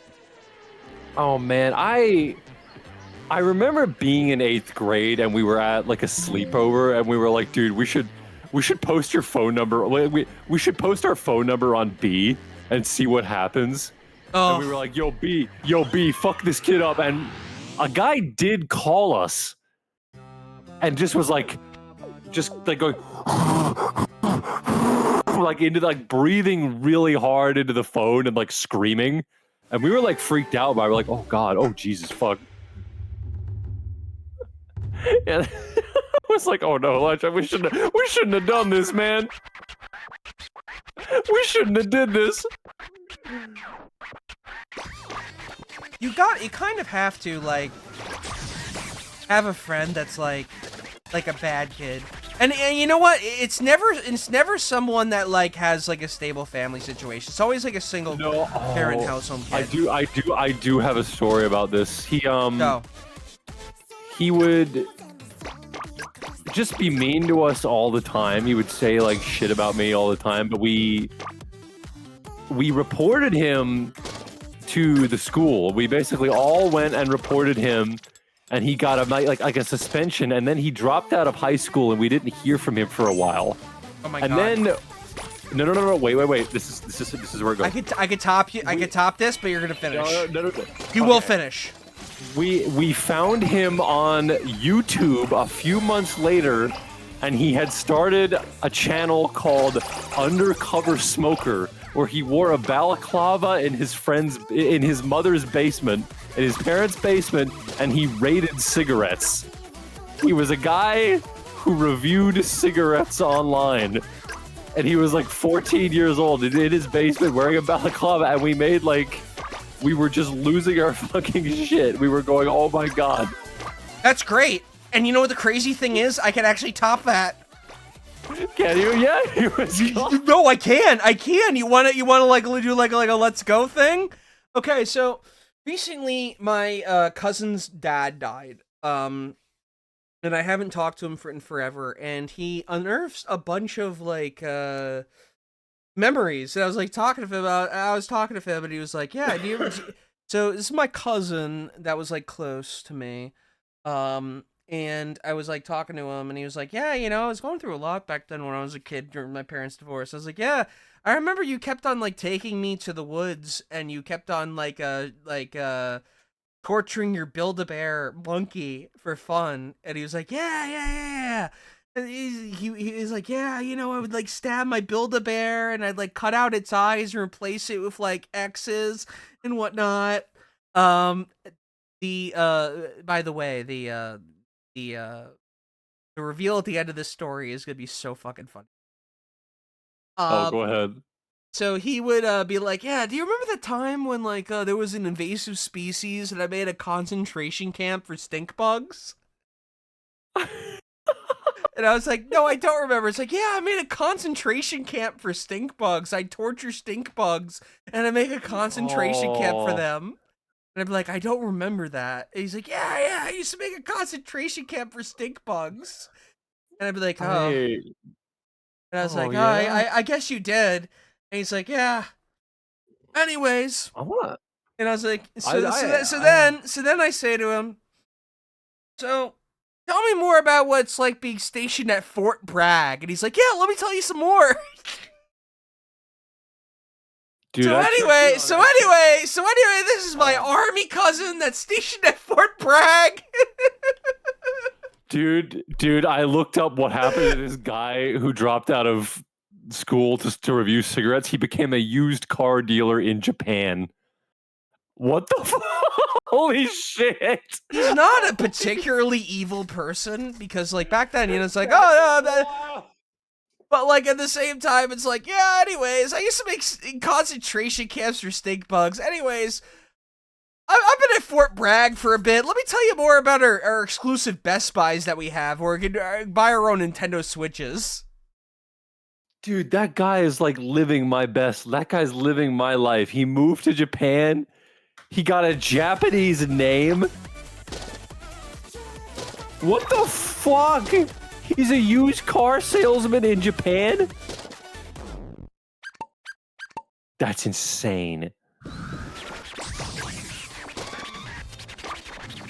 gonna stash this. That's wild.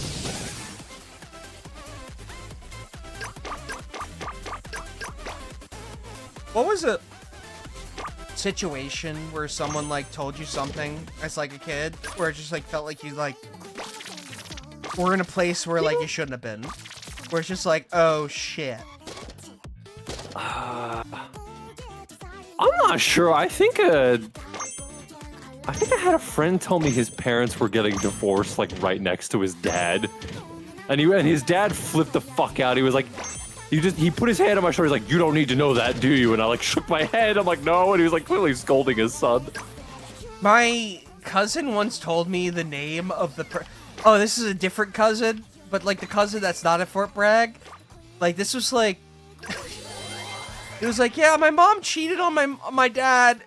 And he told me the name of the person that his mom like cheated on with. He's like, yeah, my mom's been sleeping with a guy named Leo.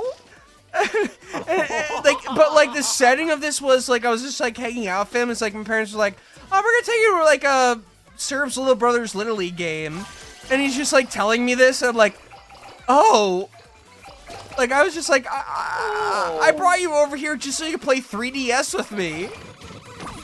I did have a neighbor called Josh who was his dad was always drunk, and it's weird because you're a kid and you don't quite know what a drunk adult looks like, so it's just like, dude, why is your dad acting weird? Well, he would come out. The tell is that they wear bathrobes a lot. It's not bathrobe, but he'd just be like walking weirdly and be like, hey, like that, just talking weirdly, and you'd be like, oh, what's wrong with your dad? But we'd go into his room and we'd be playing, we had a black and white television, and we were playing the Xbox version of Half-Life 2 while his parents were screaming at each other. I remember. Yep.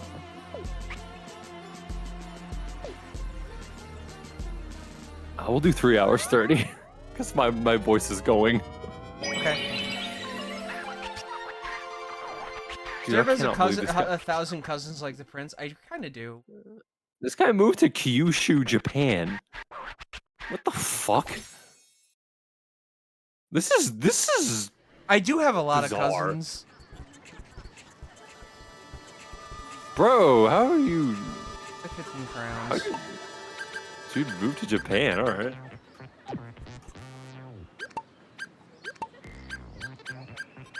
Hurry the gold. Okay, so we gotta get one of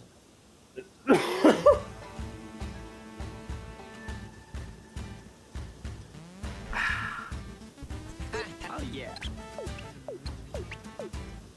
Really changed the tone of this stream, by the way. Oh, we did. This one's good enough for YouTube now. It is. I think so too.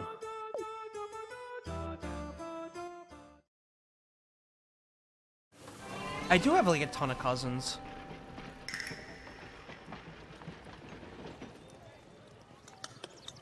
Probably gonna like immediately like start playing this game. Stream. Hell yeah, do it, bro. You kind of get the gameplay flow of this now, though, huh? I get it. I'm looking at the outcome of this guy that bullied me in high school and the fact that he became a used car salesman in Japan. I'm kind of going wild, a bit nuts here.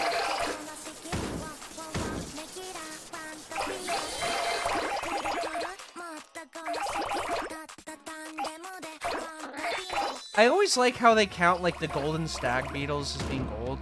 By the way, I like that.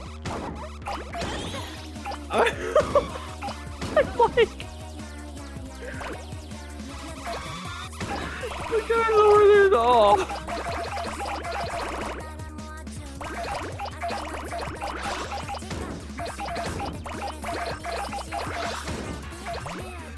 By the way, this stream was never meant to like completely bang in terms of like viewership.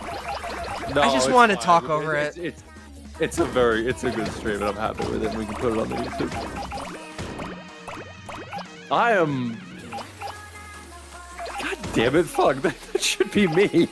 I should be a used car salesman in Japan. That's the price of trying to hate on people you went to school with. Well, I went to private school. Never ever hate on someone you went to high school with, or else like you're going to like be like, oh yeah, you know, I'm a hater on them. You know what?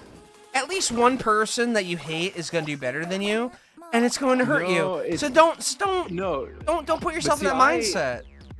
I was like a middle class person, and I went to a good school, so I have people who like whose dads were like spinal surgeons. Like, and I would go to their house and they had like helpers and they had security guards in front of their house. And I was like, what the fuck is going on? I was like, wow, these people live really well.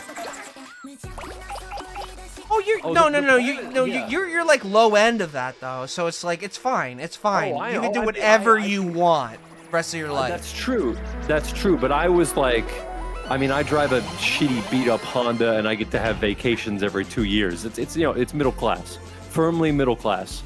But like, yeah, no, it was the private school outcome curve is insane. I think I have a pretty good life, all things considered. You're fine. You literally do fine. But it's like, okay. still, like when you look at like the upper echelon of that, it's like Jesus. Like but at the same time, it's because like their dad knows somebody. Yeah, that's because your dad knows a guy who works at fucking Toyota and can get you on the board. It's that kind of shit.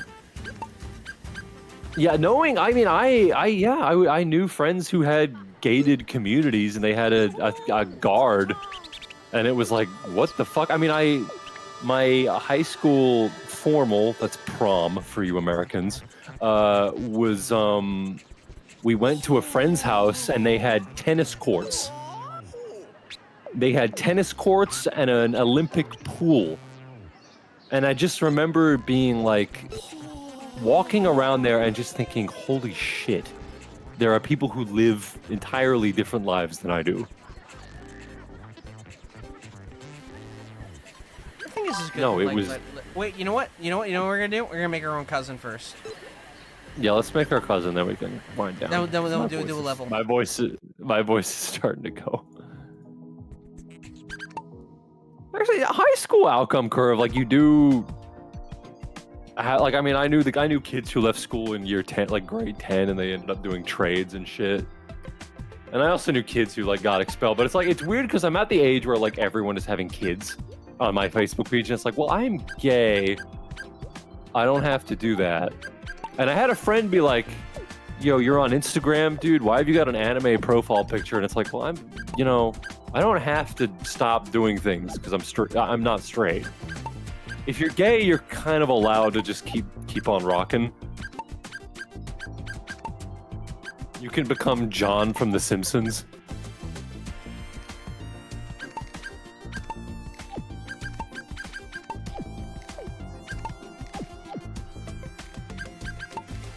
But I also have like queer friends where it's like they're 28 years old and they don't have a driver's license. Yeah, no, that happens. I don't know. I feel like that's on the parents at a certain point. I feel like it's not on them at a certain point. I feel like it's a responsibility of the parents to make sure that your kid gets like a driver's license. You know? They're like because yeah. I feel like that's on the parents less than the kids. That's definitely on the parents because my mom made me do the test like 8 times and I failed every single time, but then I got it and I got my driver's license. Yeah, no, that's on the parents, not on the kids. Yep. But even if you're straight, just keep rocking and being cool. No, I talk to like my friends, like my straight Facebook group, and they're all just like, no, we don't watch anime anymore. We don't watch, and it's just like, oh, time to buy property. I'm like, oh, okay, have fun. And they're also not buying property. No, they're not. Let's do lots of drinks one more time. This is a hard one. Let's do this as Serb. And we'll close it. Well, there's an expectation of just like, okay, time to become boring when you turn 30. And it's like, dude, I have a 401k and a pretty good stock portfolio, and I don't consider myself boring. It's literally a choice. You could become you become an adult and like not still like be fucking socially like strangulating to be around. And don't get into crypto. That's stupid. That's dumb. That's a great way. Just buy fucking gold. We will get you.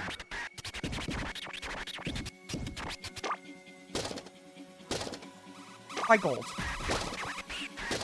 I love how the mouse traps launch you, by the way. Buy like gold or like, I don't know, anything that's like gonna be fine. I don't know. It's stupid.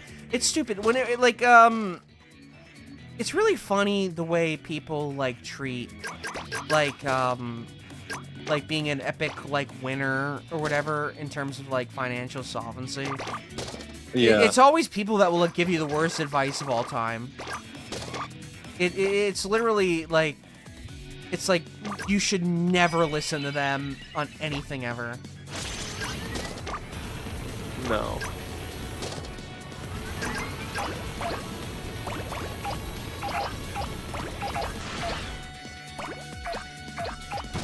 There we go. CEO of me, religion, Jedi. Exactly. I remember actually using Facebook and how weird that was. Facebook was a weird time. I deleted mine. My Facebook shows me like fucking. I have Instagram now. I can probably just delete my Facebook, but I deleted a lot of stuff that could identify me. But like the whole thing with like the recent doxing stuff is like, if you make yourself enough of like a tantalizing target, I really feel like NEETs will be able to discover you. Oh yeah. It sucks to say, but it's like, it's true. It's like, you could have good, like, a lot of people that I see, like, get got nowadays, and, like, doxing, like, their OPSEC isn't you have, like, bad. a LinkedIn. I deleted my LinkedIn. Facebook, yeah. Good idea. Why don't people do that? They never do. It's weird.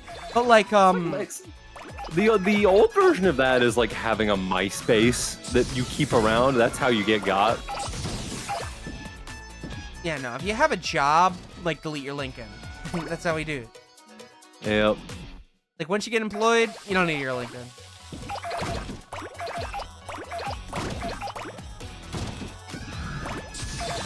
That's whatever. I don't know. It's. I don't know. It's. If The there's key one, is to just like be smart.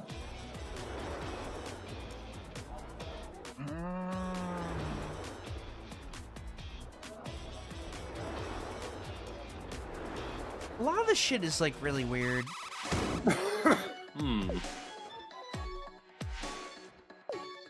Like, there's a lot of doxing going on, but also simultaneously, people are getting really fucking tired of Republican bullshit. That I'm noticing. I can go a little longer. I feel a little bit rejuvenated by this conversation. So yeah, I don't think we're gonna see Woke 2. What I'm praying is that we get. Here's what we aren't gonna get. We aren't gonna get like George Floyd having a gold casket for some reason.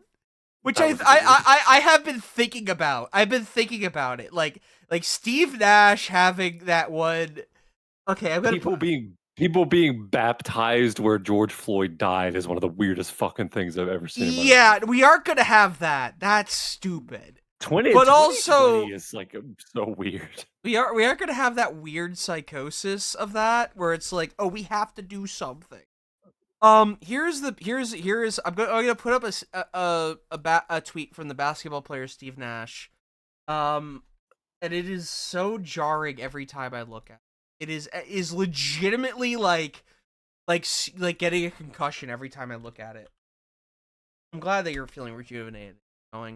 I feel good. Look at this. On the stream, the movie Drive is effing amazing. I am so used to like George Floyd being like Vigil AI stuff, like where it's just having a George Floyd profile picture is like a different thing now. It's so weird. This is like this feels like an entire like 40 years ago. That was like I think the peak of like white savior stuff. It is very much so white savior stuff. And man, it was easy to fall into in some aspects. I mean, you were pressured. There was that video of people outside Burger King being told to say Black Lives Matter. And it was like, what? Like a mob of people telling you outside Burger King say Black Lives Matter. It's like, what? Yeah, it's like, yeah, you know what? Like I don't think woke is ever going to go back to that. Like I honestly think that like the moment I realized that like we were on the back foot in terms of like left-wing stuff is when people started like appropriating Maoist third worldist stuff and saying America treatlers, Americans, and like people were like talking like that like leading up to like the 2024 election. I knew like that like treatler as a meme felt like something that was like from an alternate reality where Kamala won. It does feel like things from the Kamala timeline, yeah. Where like we stayed winning, you know? It's like that is like something that like and people kept on going with that as if we weren't like 3 touchdowns like back. Like, yeah, you're 30, like you're 40 points down. In, we're like, the 40 points down. It's like, yeah, we're gonna make more treat memes.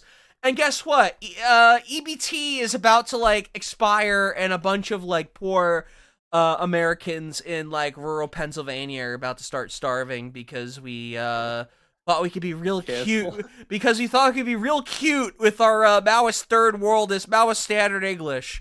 Great job, everybody! Great job all around. Yeah. Oops. Enjoy your Tony's chocolate. That's what's funny about going on Blue Sky is that you still have people like lecturing you, and it's like, no, you lost. You lost, man. It's over. You lose. Obama's gone. It's insane. Oh, I mean, I feel like people are gonna like resent like the new boss purely because people are generally lolbertarian in nature because like it's like, oh, you can't say anything about Charlie Kirk. It's going to become like the equivalent of like 9/11 jokes, because like there is an expected reverence, and people are going to follow it because like it's seen as taboo. It's going to be Charlie Kirk is going to be the new George Floyd. There's going to be Vigil AI stuff of him, and that's what's going to happen. Yeah, Kirkinator. They're already. Well, that's made by his own side, but it's like, you know what I mean. It's like. It's gonna be something that's like, oh, you know, it's, I don't know, it's crazy. It's crazy to me that like things are so cyclic, you know, in that like you have like the Charlie Kirk stuff. It's like Charlie Kirk is now like what people treat Charlie Kirk now, what George Floyd was in 2020, and it's just everything in our life is just going to infinitely loop forever. And this is what we are prisoners. We are all prisoners now. Charlie Kirk dying was like weird. That was so bad. I had people at work talking about it. My mom saw that video. I was like, oh god. Well, that was a bad death video, man. It sucked to see. I'll give it to him, man. It's like that was brutal. Like of all people to like die and like kill, it's like you're gonna kill Charlie Kirk. I remember being like, I don't, even discounting the Gaza stuff, I don't recall regularly being exposed to people being killed online was not a thing 5 years ago. And you're probably gonna be like, oh, but they had watch people die and, best score and shit like that. It's like, yeah, but you had to look for that stuff.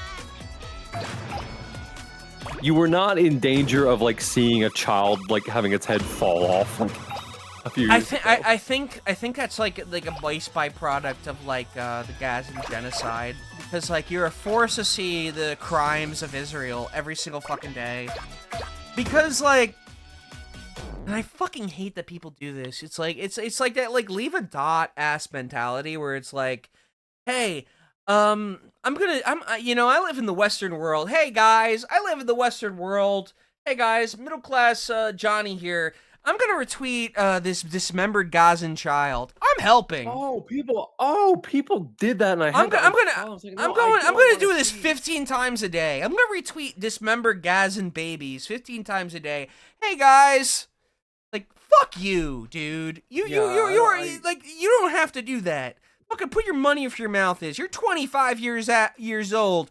Donate money to someone that's trying to feed their kids. Don't fucking retweet Gazan baby gore on my timeline. Fuck off. Yeah, I do remember. It's like, yeah, Eat here's shit. Video of, like a child with their legs blown. I was like, I don't want to fucking.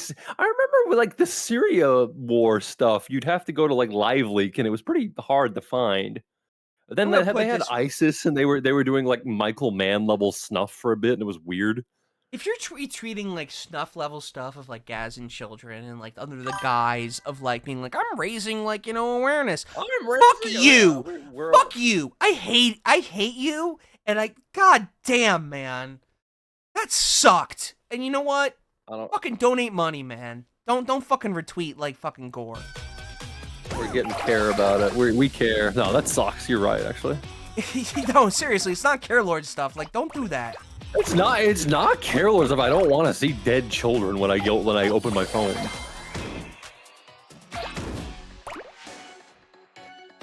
Yeah, no, seriously, make a difference. Don't fucking make my life worse.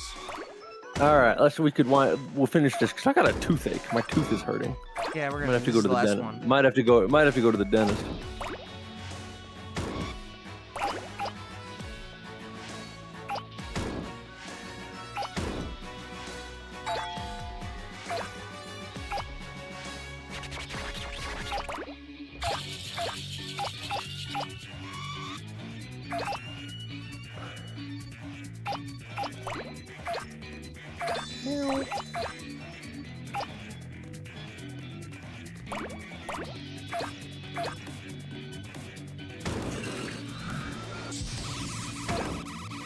I'm gonna actually beat this.